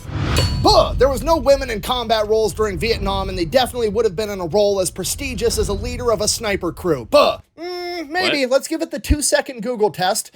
Women in... The 2-second Google test? Please, I need more creators and commenters to, like, use this. The 2-second Google test. It is so funny, because, like, even live on stream, I've definitely Googled stuff in the middle of stream. Like, I've minimized, gone into Google, and, like, tried to look up something. Bro, we have so much information on Google. It's even if some of it's false, right? Like the whole Mickey Mouse public domain thing. I literally had to, instead of spending 2 seconds, 30 seconds to find a reputable like legal source, like from a university.edu, to find out what I was looking for. That is one of my new favorite lines. Thank you, Fat Electrician. Viet Cong. Several million Vietnamese women served in the military and in the militias during the war, both for the north and the south of Vietnam. So women absolutely did find their way into combat during the Vietnam War. Now, that doesn't necessarily mean that they were a highly trained sniper, so let's examine that more closely. The Vietnam War is essentially America versus guerrilla fighters known as the Viet Cong, and the Viet Cong are being backed by the NVA, the North Vietnamese Army, and the North Vietnamese Army is being backed by the USSR. So since the USSR is advising them, training them, and supplying them, the question becomes, would the USSR ever consider training and utilizing female snipers? Not only would they, they're literally the most famous people on the planet for doing it. In 1942, the USSR started a female-only sniper school because they believed that females excelled at the job of being a sniper. They believed that women were exceptionally good at this because people always underestimate women and don't see them as a threat. They were easier to conceal because they had smaller stature. They exhibited a greater pain tolerance. They were more patient, and they were easier to teach because they didn't have as big of an ego. And you know what? There's a solid argument they were right, because a lot of the women that came out of that program ended up being some of the most successful snipers in human history. Literally, the Lady of Death, Ludmila Pavlichenko, who has 309 confirmed kills, came out of this program. And there's a ton more that have kill counts in the 2 and even 3-digit range. You're probably thinking, what? This is crazy. Sorry, I'm getting sidetracked. Apache and her crew decide that the best way to try to take out the snipers on Hill 55 is to go around to the local villages, capturing South Vietnamese that they believe are aiding the Americans on Hill 55. And they capture them, and then at night, they get them within earshot of the hill and torture them to death so that the Marines can hear their screams at night. And this is going on every night for like 2 weeks straight. The Marines are pissed. They're distraught. They don't know what to do because they know it's a trap. Okay, she has her whole crew set up with sniper positions, trained on her, and if they go in and find her and track her down, they're going to be walking face first into a trap. I mean, it is 100% a trap. Like that's a lot of positioning. Like, it is sadistic. There's no word. It's sadistic, but it's effective. She's trying to provoke a reaction. She's committing to an action to provoke the response. The response, the reaction, has to not put them in harm's way, to not spring that trap willingly and put them at a disadvantage. Literally nothing they can do because she only comes out and does this at night. And they never know where she's going to be doing it because she does it in a different spot every single night. The only thing the Marines can do is go out the next morning, find the remains of her latest victim, and clean that up. And one day, Carlos is on the detail to go out and collect those remains and get everything taken care of. What is he but gonna today, notice? It wasn't a North Vietnamese soldier or somebody helping out the Americans. It was a Marine. Seeing the remains of this young Marine that's been tortured to death, Carlos has never been so mad in his entire life. He goes back to Hill 55, gets his shit, gets ready, goes to Jim Land, tells him, I'm gonna go kill this bitch. To which Jim Land says, I'm coming with you, and they go out together. So Carlos Hathcock and Jim Land set out to stalk Apache. They have no idea where she's gonna be next, but they do know where she's been most recently and the sites she hasn't been to for a while. So they go to one of the sites she's about due to visit and set up a hide. They're there. So, and this is actually a perfect parallel between them with all of the Vietnamese in the rice paddy field, right? This is a perfect parallel to trying to, how do I word it? I know what I'm trying to say. It's just the words are failing me an hour in. Because they were fighting an untrained group and were continuing on trying to see what the reaction would be. Apache is trying to use her skill set to provoke a reaction, to have their reaction put them at a disadvantage to be able to clean them up. So, now that they're the ones on the receiving end of this fire, right? Not that they weren't with Cobra, right? But like, now that they're on the receiving end of this, they're going to try to react in a way in which they're going to try to catch her off kilter, off balance, off tempo, if you will, to try and interrupt her game plan. It's interesting to see, and I want to see how this turns out in comparison to, say, all the people pinned down in the rice paddies, right?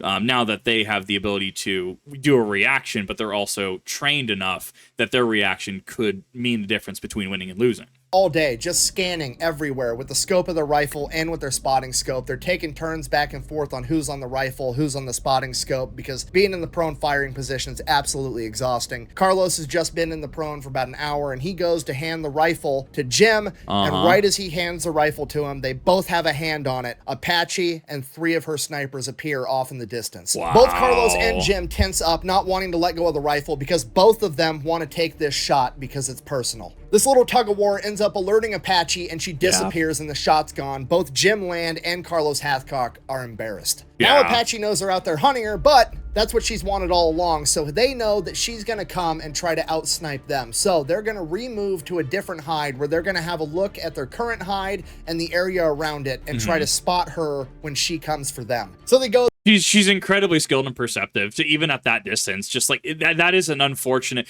I almost wonder if that might even be intentional. But even then, like at that point, are we considering it from a psychological warfare perspective or a warfare perspective? Which same but different, right? Like not taking the shot and embarrassing them because they couldn't take that shot showcases her presence in the area and potentially makes them make future mistakes to try and be fueled on emotion and aggression and embarrassment. Is it the most efficient at cleaning up? No, it's playing the long game, definitely, and it definitely opens up variance and able to ability to fail, right? I could absolutely see this being a decision that she made willingly to try and catch them off tempo, because as they tried to come ahead, right, as they tried to come out ahead, she was able to come out right as they were swapping over, because that is impeccable timing, right? And comes out ahead by lowering their advantage. I could at least see that being an angle. That's interesting. They get their new hide set up and they're waiting all day. They're scanning and they're waiting, and somewhere along the line, Jim Land calls into the artillery guys and gets them set up with the exact coordinates of this entire area. That way, if they do show up, he's at least going to cover this place with artillery shells and try to take them out that way. And they keep waiting all day long, and then right at dusk, as the sun is about to go down completely, they see 5 shadowy figures off in the distance of the wood line sneaking around. But they're not sure it's them yet, so they just continue to watch, and then this crew starts stalking around, going around the old location where Hathcock and Land were. So this has to be them. So they're waiting for it. So they were banking on, at this point, they were banking on them both remaining at that location to come back later, because being fueled on emotion, as that moment was, they're expecting them to stay there to guarantee that, oh my, they're counter trapping it, right? God, there's so much back and forth here. Good shot. They're waiting for a good shot. And then one of the figures steps off to the side and squats down to do something. Maybe they're tying their shoe. Maybe they got to check the map. Something. But Jim Land takes this opportunity to radio in and start dropping artillery on that location. The first artillery shell lands literally seconds later. These Marines had this dialed in so close already. And as the first shell lands, that shadowy figure is still squatting down, and Carlos realizes that's got to be Apache, and she's squatting down to take a piss. Carlos realizes this the second the first artillery round hits, and when that happens, Apache stands up and starts sprinting away. Carlos follows her with his crosshairs, gets a bead on her as she continues to run, and he fires. She collapses. Carlos immediately reloads the bolt on his Winchester and fires again into her body as it lies lifeless on the ground. 3 of the other figures have been taken down by the artillery, and there's now just one man running away. Carlos immediately shifts over and fires on him, dropping him as well. After the artillery barrage stopped, there was eerie silence as Carlos and Jim Land approached their corpses. They ended up recovering Apache's sniper log, proving that it was her. Later in life, Carlos said that his first shot at Apache when she was running at a full sprint while artillery was going off all around him at dusk was the best shot he's ever made and the most personal one. Guy in front of her was trying to get her to stop because they were running right towards us where they'd seen us before. He trying to get her to stop. She didn't, but I stopped her. And I put one extra for good measure. Yeah. Because that was the best shot I ever made, I think. She becomes an asset. She becomes personnel that is that second shot I can make an argument for. Because if she were to get away, if she were to say live that initial shot, she becomes such a pain to deal with down the line.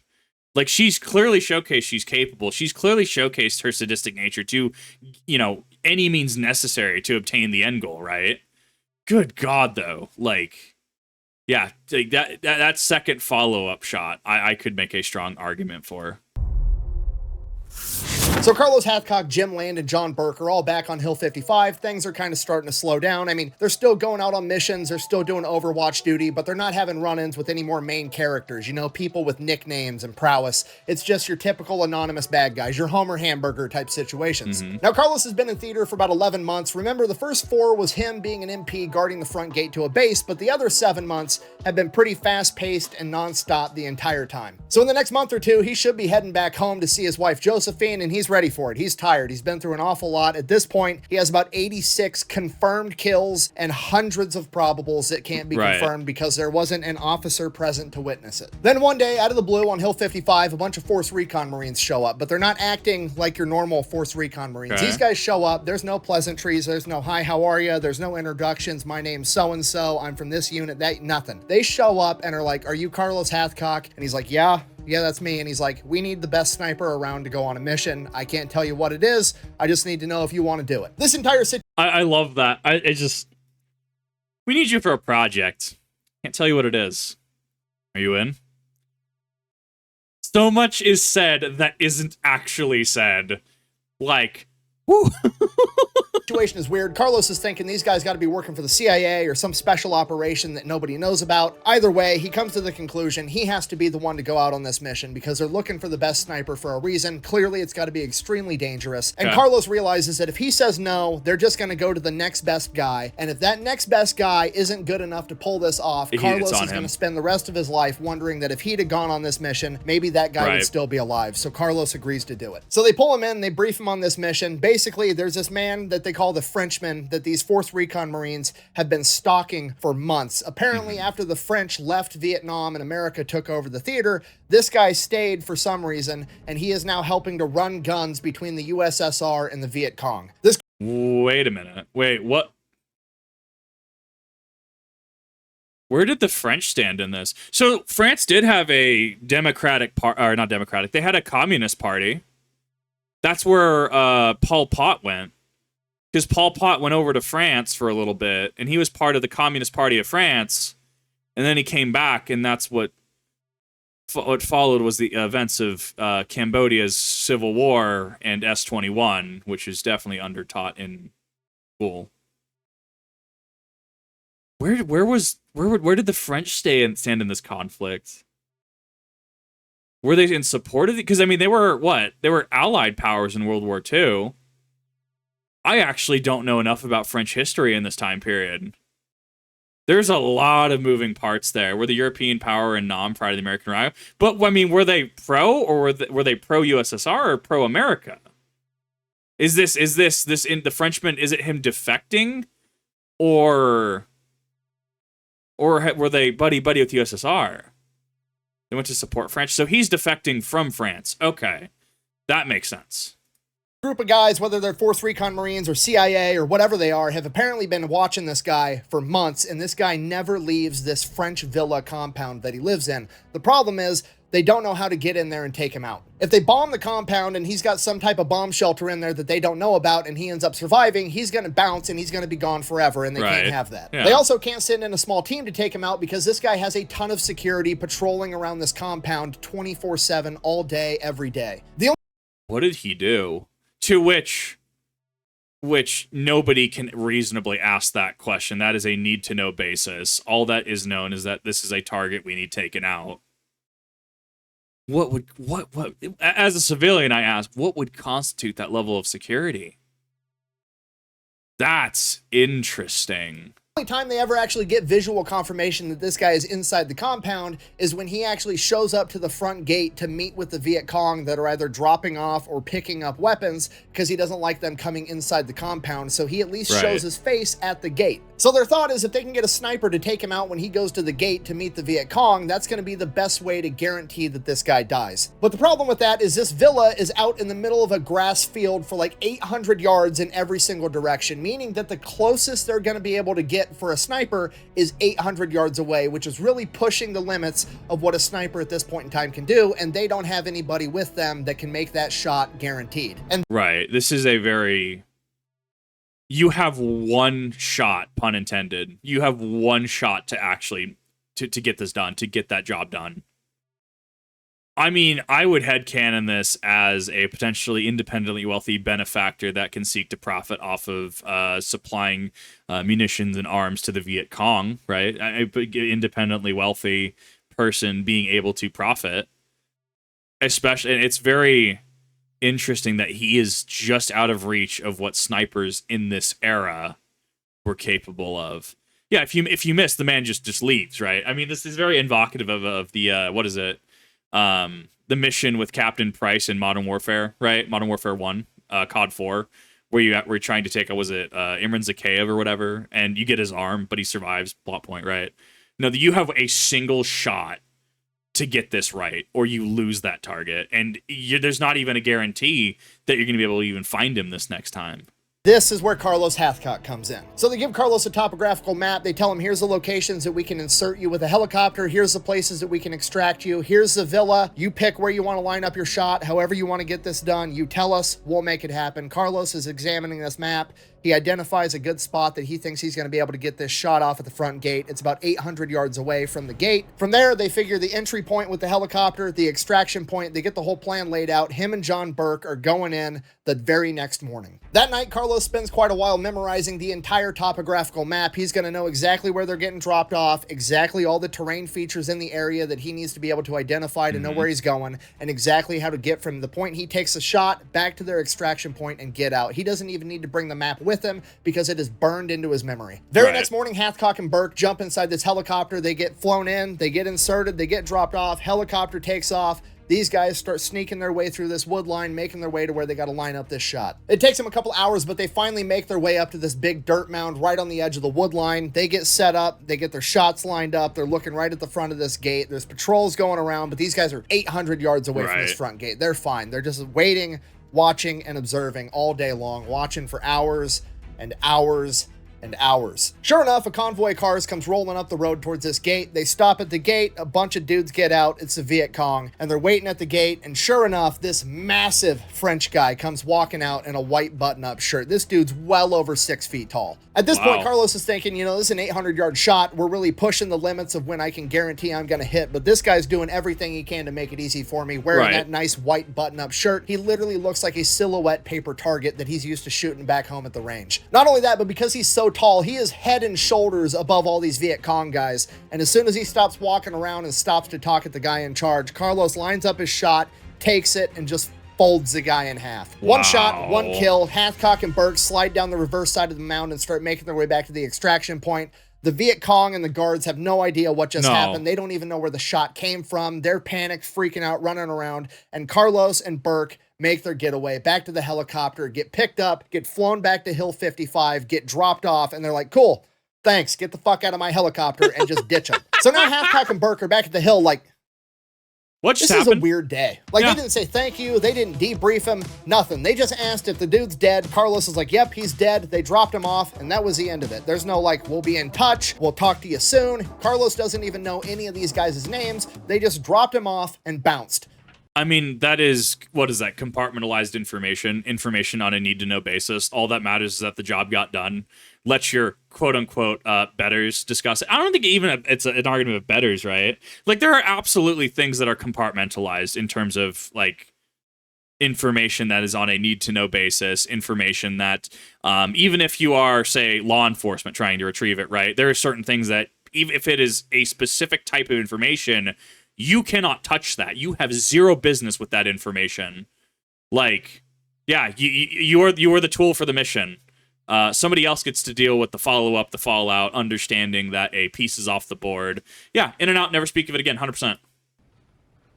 What the hell just happened? Exactly. Now, Carlos doesn't know this at the time, and honestly, he may have never found out because the government didn't even admit that this existed until the late 1990s, but everything about this sounds like Mac v. SOG. If you don't know, at this point in time during Vietnam, America has this ultra-secret special forces group known as Mac v. SOG, and it is comprised of the very best Army Green Berets, Navy SEALs, and Force Recon Marines available, and their job is to covertly go into neutral territories like Cambodia and Laos because the North Vietnamese army is using these neutral countries to smuggle supplies all the way down deep into South Vietnam. So they are going into Cambodia and Laos as well in small man teams trying to stop them. Now, to be completely fair and intellectually honest, I can't prove this, but everything adds up, and I think that Carlos Hathcock just got picked up by some Mac v. SOG guys, flown into either Laos or Cambodia without him even knowing, conducted a covert operation inside of a neutral country to help stop the supply chain of supplies getting funneled into South Vietnam to help the Viet Cong. I mean, that also prevents the spread of information. Say if Hathcock was captured, right? What were you doing in Cambodia? What were you doing in Laos if he was allegedly there? What are you talking about? I didn't do anything. And worst case scenario, worst comes to worst, he does let out some information. Yeah, no, we had some dudes pick us up. I ended up shooting a dude that was, 6 foot, white button-up shirt. Like, what do you want from me? Because he at that point does not know. And this is why compartmentalized information and certain information being need to know is super important. See my whole thing earlier about the Liberty Safe argument and the other one I had with it. The Disney, right? The Disney person with, looking up the mod, having 1.2 terabytes leaked off of his PC, just grabbed, right? Compartmentalizing information can be incredibly useful. Yes, it makes communicating about things incredibly difficult, but some things are quite literally need to know. And I don't need to know a lot of things, okay? I really don't. Time period, location, and mission set lines up exactly with what Mac v. SOG was doing at the time, and this would explain why they were so secretive and didn't tell Carlos what exactly he was doing or where he was doing it.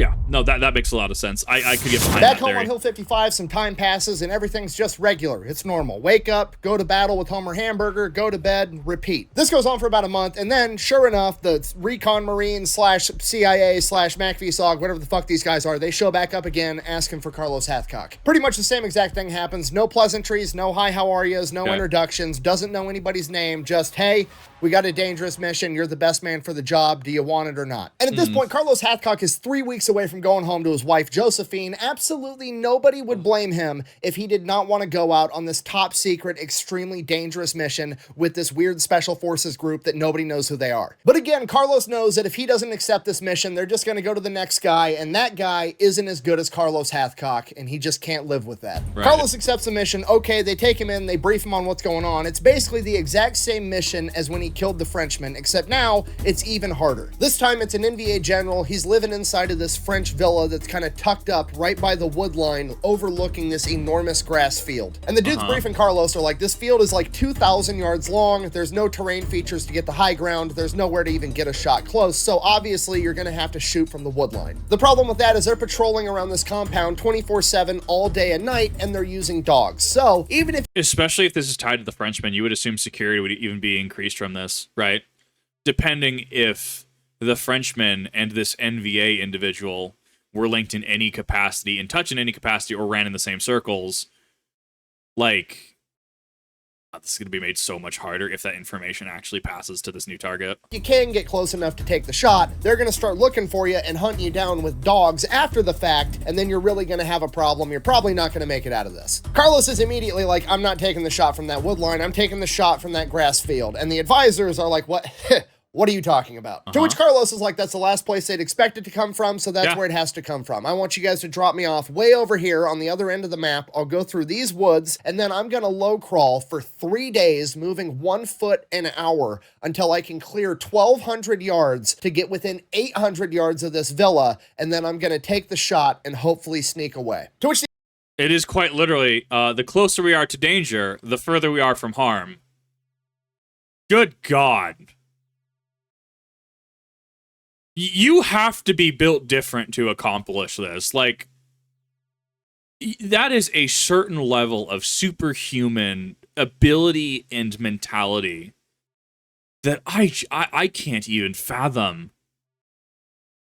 Wow. the advisors are like, I mean, sounds crazy to me, but you're the expert. We came to you for a reason. If that's how you want to do it, go ahead and get it done. Go ahead and grab your boy John Burke. You guys get ready. You're going out first thing in the morning. At which point Carlos informs him he's going out alone on this one. It's too dangerous, and moving that far through that grass field, he needs to be as small as physically possible. So Carlos goes back to his tent, grabs everything he needs. He grabs 1 canteen of water, a little bit of food, his rifle, and his Colt 1911 for a backup weapon. And for the first time since he found it, he leaves the white feather there because he doesn't have anybody else there with him to protect, and he wants every advantage he can get. From there, he goes, gets in the helicopter. If failure is not an option, him moving to within 800 yards is technically the correct play here because it guarantees the shot. The issue becomes getting there, being stationed there, and then getting out.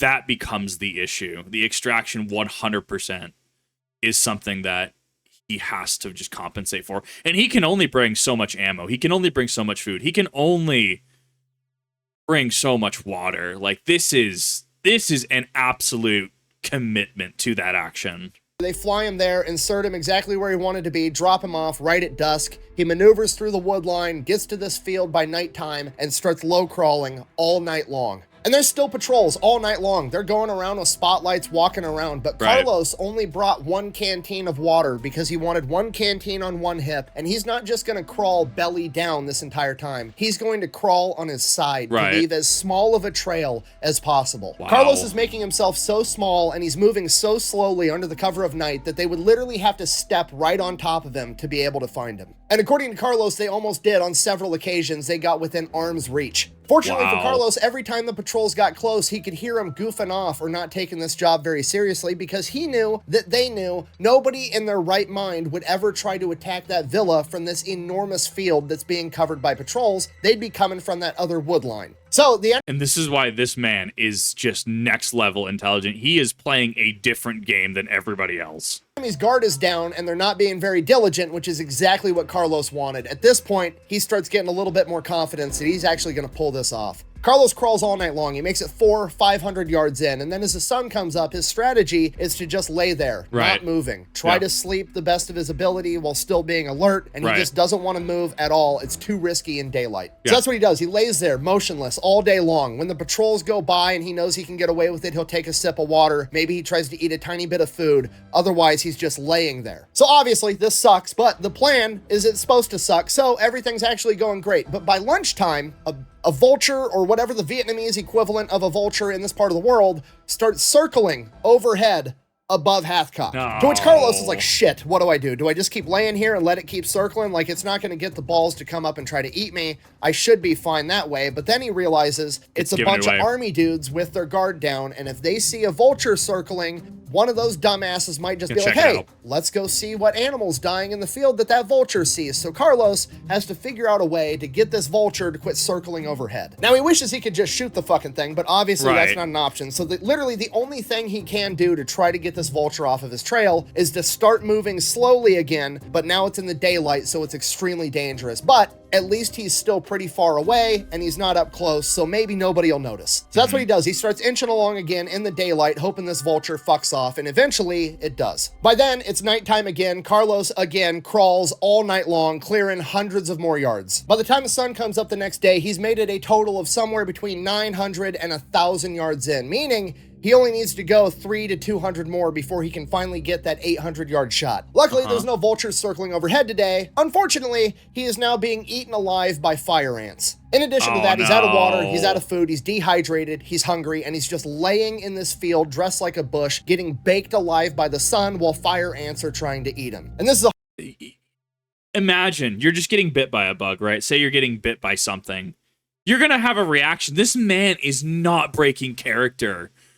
Wow. Hardest part of the entire mission, the mental game, the suffering of knowing that he's 1,100 yards at most away from his target, and he's taken shots that far before and landed them. He knows that in theory, he could take this shot right now and it could all be over and he could just go back home and get some water, some food, and get these fucking fire ants off of him.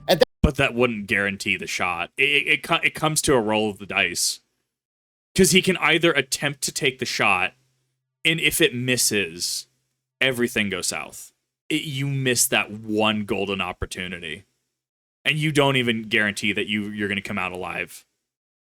Or you tough it out, suffer through it, and try to guarantee it by getting closer, which then makes your escape worse. Good God. At distance, he could make it, but he can't guarantee it. So he lays there and just continues to suffer the entire day until that night when he advances forward another 300 to 400 yards. Somewhere between 700 and 800 yards away, he finds this tiny little elevation, this little itty-bitty hump of dirt that doesn't even appear on topographical maps. It's so small. And he gets on top of it, and this is going to be where he takes his shot from. The next day, he's watching with his scope, trying to figure out who the general is and get ready to take this shot. And after a while, he starts to figure out a lot of these guys keep going back to the same person, and that same guy keeps pointing, and then these dudes keep going and doing whatever he's pointing at. So clearly, that's got to be the man in charge. That's the general. Carlos gets ready to line up. Or hypothetically, it's a frontman for the general. It's entirely possible that it's somebody that he relays his orders through. But that being said, you have no way of knowing that without intelligence beforehand. You can only gather so much on site. Like, it's entirely possible that this is a front from the actual general. But you just don't know. Like, I'm certainly not qualified to do this job. There are people way more qualified, way more superhuman than me that have to do this, that have to make these considerations. All I could be is a conversation piece. Shot, his bubble of concentration starts forming. He no longer cares that he's dehydrated, he's tired, he's hungry, he has a bunch of fire ant bites. The only thing that exists in the world right now is his crosshairs, his trigger finger, and where that bullet's going in that general's chest. He takes his shot, he racks another round into the gun immediately in case he has to have a follow-up shot because he missed. And as he re-racks it and his scope re-centers on the general, he sees him collapse to the ground, dead. As he's watching this unfold, his bubble of concentration finally bursts as an alarm starts going off. And he realizes, oh shit, this mission isn't over yet and I gotta get out of here. Just as he's about to slide down the backside of this elevation he's on, he looks and sees that all of the guards and patrols are running the other direction into the wood line. Because that's obviously where a sniper would be hiding. Carlos's plan worked. Carlos crawls as fast as he can, gets out of this field, makes it back to the wood line, goes all the way to where he's supposed to have the rendezvous point, but because Carlos had spent the first day crawling as well, he'd taken this shot a lot earlier than anybody had anticipated. So now I mean, like, I'm looking at this, and it's like, yes, the absolute immediate response is going to be the most obvious situation, right? Occam's razor. The simplest solution is generally what the solution is, right? Or in some variant of that. It's interesting that we don't have any other personnel following up to try and figure out where the shot came from. Like, would the shot have made sense coming from the wood line? I'm assuming that there might be an equivalent of this in the actual US military, but I don't know what position it would be. And obviously, when you're under fire, or even under sniper fire, that's a little easier said than done. He's just gotta wait. That's the only option. So he finds himself a nice little hide, conceals himself as good as he can, and he takes a nap until the helicopters wake him up when they get there. Same exact thing as last time. They pick him up in the helicopter. Did you get the guy? He's like, yep, I got him. Cool. Thanks, I guess. Take him back to Hill 55. Can't get the fuck out of my helicopter. Still doesn't even know who these guys are. Yeah. Buh! This story is also made up and completely ridiculous because Carlos never knew the name of the general and the NVA never reported that they lost a general at this point in time. Buh! Okay. I mean, that's classic disinformation, though, right? How many things did the German government in World War II say? Like, nah, that didn't happen. How many things has Japan, being part of the Axis powers in World War II, right? How many things have they denied even to this day? A certain city called Nanking comes to mind, right? It's a classic plausible deniability, misinformation, disinformation tactic. Wasn't there historians after, I think it was after World War II, right? The history revisionists that were working for Soviet propaganda. Like, do people just not realize that in having arguments like that, that information in itself is a weapon in warfare? The more information you have, generally the better off you are. I mean, it's why we have scouts and recon. Am I speaking sense, or am I the idiot here? I don't actually know. 1, never trust enemy documentation, especially if they're communist, and double that doubt if it's a lack of documentation that you're referring to. And 2, if this was a MACV-SOG mission, which I'm fairly confident it was, it meant that Carlos was flown into Laos or Cambodia, not even realizing it, to take this shot, which means the NVA weren't going to report that they lost a general inside of a neutral territory that they weren't supposed to be inside of anyways, similar to how the US government never reported losing MACV-SOG operatives inside of Laos and Cambodia. And again, to be completely intellectually honest, I cannot stress this enough. I can't prove that this was a MACV-SOG mission. I tried for like a year. But humor me, let's take 2 seconds and just Google it. MACV-SOG Operation 1967, the exact same year that this supposedly went down. MACV-SOG led a mission to eliminate Vietnam's top general by going behind enemy lines. Nice. That's suspicious. Okay, I can't prove it, but if it walks like a duck and it quacks like a duck, it's probably a duck. But if you still doubt it, you should consult an expert and maybe see if they think it's a duck, and we can do that too. Okay, But what if it walks like a duck, quacks like a duck, but it's actually a mimic? I think we're having a different conversation at that point. But for the sake of this video, I mean, I think reasonably you could draw this conclusion.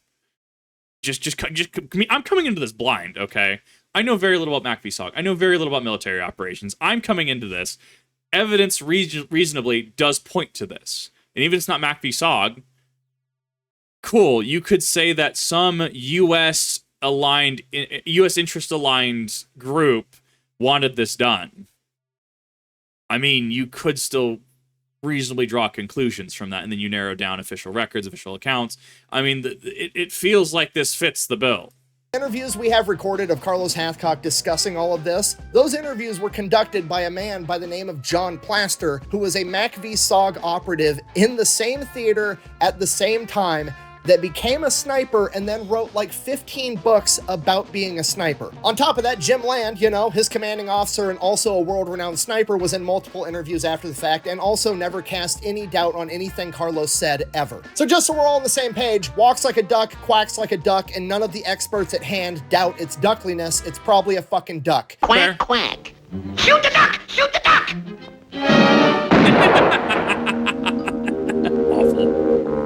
I'm sorry, I'm getting sidetracked and angry. Anyways, so Carlos is back at Hill 55. Basically, at this point, he's got a couple more days of duty, and then it's time for him to pack his shit up and go back home to America. He's home for about a year, and then he gets sent back to Vietnam again in 1969. Oof. Now, over the last couple of years, and in part due to Carlos Hathcock himself, being a scout sniper has become much more well-known and much more respected. Because of that, the Marine Corps is actually starting to get scout sniper equipment, and Carlos isn't going to have to do his second deployment with a civilian hunting rifle. He gets issued a Remington 700, chambered in .308, racks up a couple more confirmed kills, bringing his total to 93 confirmed by that ridiculous confirmation criteria, with somewhere between 300 and 400 probables. Then one day he gets ready to go out on a mission, does his favorite strategy of linking up with an infantry unit, and then as they move along, at some point he's going to peel off and go do his own thing. And on this particular occasion, he hops inside of an Amtrak because they were mechanized. They're going along, it's an ordinary day, they're bullshitting inside the Amtrak, you know, just doing what guys do, and then all of a sudden, The Amtrak Mine. drove over a mine and blew up, and the entire thing is now going up in flames. Carlos is literally on fire, and the other 7 Marines are worse off than him as he starts dragging them outside of this flaming Amtrak one at a time. He gets all 7 of them out, gets himself out, collapses, still on fire, and then a Navy corpsman from one of the other Amtraks runs out, and I don't know how, but they said that he used water from either a puddle or a nearby pond to put Carlos out. Carlos is burnt to a crisp. They medevac him out of there. He goes through the whole medical system, makes his way back to Brookfield Medical Center. From there, he has to get skin grafts using his skin, whatever's left of it, other people's skin, animal skin. Because of the water they used to put the fire out, he ends up getting this weird fungal infection that he's got to battle. And then he ends up getting a bunch of different types of staph infections. Then he ends up getting pneumonia. And by the time he fights all these infections, tries to heal from his burns, he's down to 97 pounds. He's in the hospital at Brookfield Medical Center from September of 1969 until January of 1970, and on January 5th, he walks out and returns to active duty. From there, he went on to continue to build and instruct the Marine Corps Scout Sniper program. That expanded into law enforcement and other branches of the U.S. military. He helped create what we know today as modern sniping. Health-wise, he never fully recovered. He was always wearing white cotton undergarments, a long-sleeve shirt, and long-sleeve pants because his grafted skin was so sensitive that the military uniform would actually chafe it and cause it to bleed. Despite that, he still continued to train the next generation of snipers until in 1975 when he was diagnosed with multiple sclerosis. And again, despite that, he managed to hang on for 4 more years of active duty, continuing to be an instructor. After his retirement in 1979, he became a contractor consulting for the U.S. military and law enforcement agencies for sniping, obviously. He also, at this point in time, picked up a new hobby of going shark fishing because why not? He's Carlos Hathcock, that's why. Then in the 1980s, somebody writes a book about him called Marine Sniper, 93 Confirmed Kills. This book is incredibly popular. Carlos goes from being a legend inside of the Marine Corps and the US military to being probably the most famous and well-known sniper in the world. And at this point, people start asking questions like, well, why doesn't this guy have like a bunch of high-ranking medals or the Medal of Honor? Like, why he seems like he's been underappreciated for what he's done. So Jim Land, his commanding officer, and a bunch of other people came out of the woodwork to testify to these award committees that Carlos should be getting the Medal of Honor for all the incredible things that he's done. The problem is he was in an experimental unit and they were busy. Nobody was trying to get awards at the time. They were trying to do a job, so there wasn't a ton of documentation. And the other issue, in my opinion, he may or may not have been unknowingly doing operations for Mac v. SOG, which at this point... Which we've discussed in... what was it, the Roy Benavidez video, where we can't give you the Medal of Honor we can't give you the accolade for this because technically we don't acknowledge that this exists, right? If you're not supposed to be downtown, right, and you help someone downtown, and you're like, hey, so can I get an award for helping you out? Well, no, you're not supposed to be downtown. We don't recognize that. You're definitely not downtown. Versus, well, I was at home and I did this. Oh, no, absolutely. We can definitely reward you for that. Yeah, plausible deniability, politics, bureaucracy, paperwork. Ugh.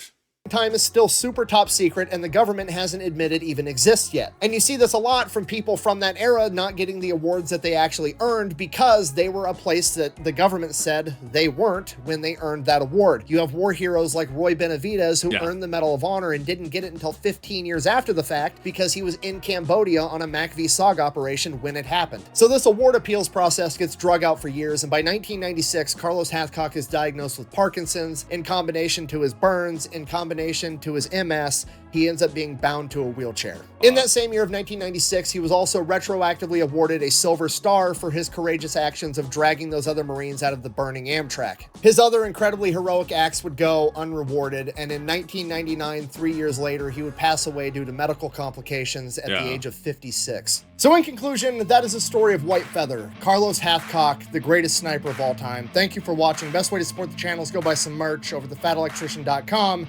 Quack bang, out. What a legend. All right, for every item purchased out of my merch store for the month of August 2024, you're automatically going to get 1 entry to win this custom Steelhead Outdoors locking cabinet. It's pretty awesome. You can put guns, whatever else you wanted inside of it. Inside's pretty dope too, as you can see. Is that the Fat Electrician's secret cheese bunker? Is that a fucking Gouda that I see? That Gouda?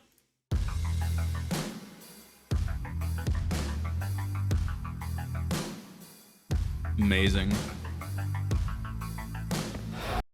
You know, it would have been really funny if this was one-ply toilet paper. That would have sold it. But yeah, every single item, doesn't matter if it's a koozie, a sticker, a shirt, sweater, any item is one entry automatically, and then there's a free way to enter over on bunkerbranding.com. You can get all the links and everything over the fatelectrician.com. Quack bang out. How would you like to be remembered? But a pork roast.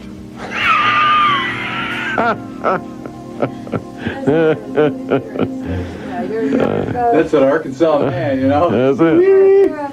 When you're gone, how would you like to be looked at or remembered? Would you like your legacy?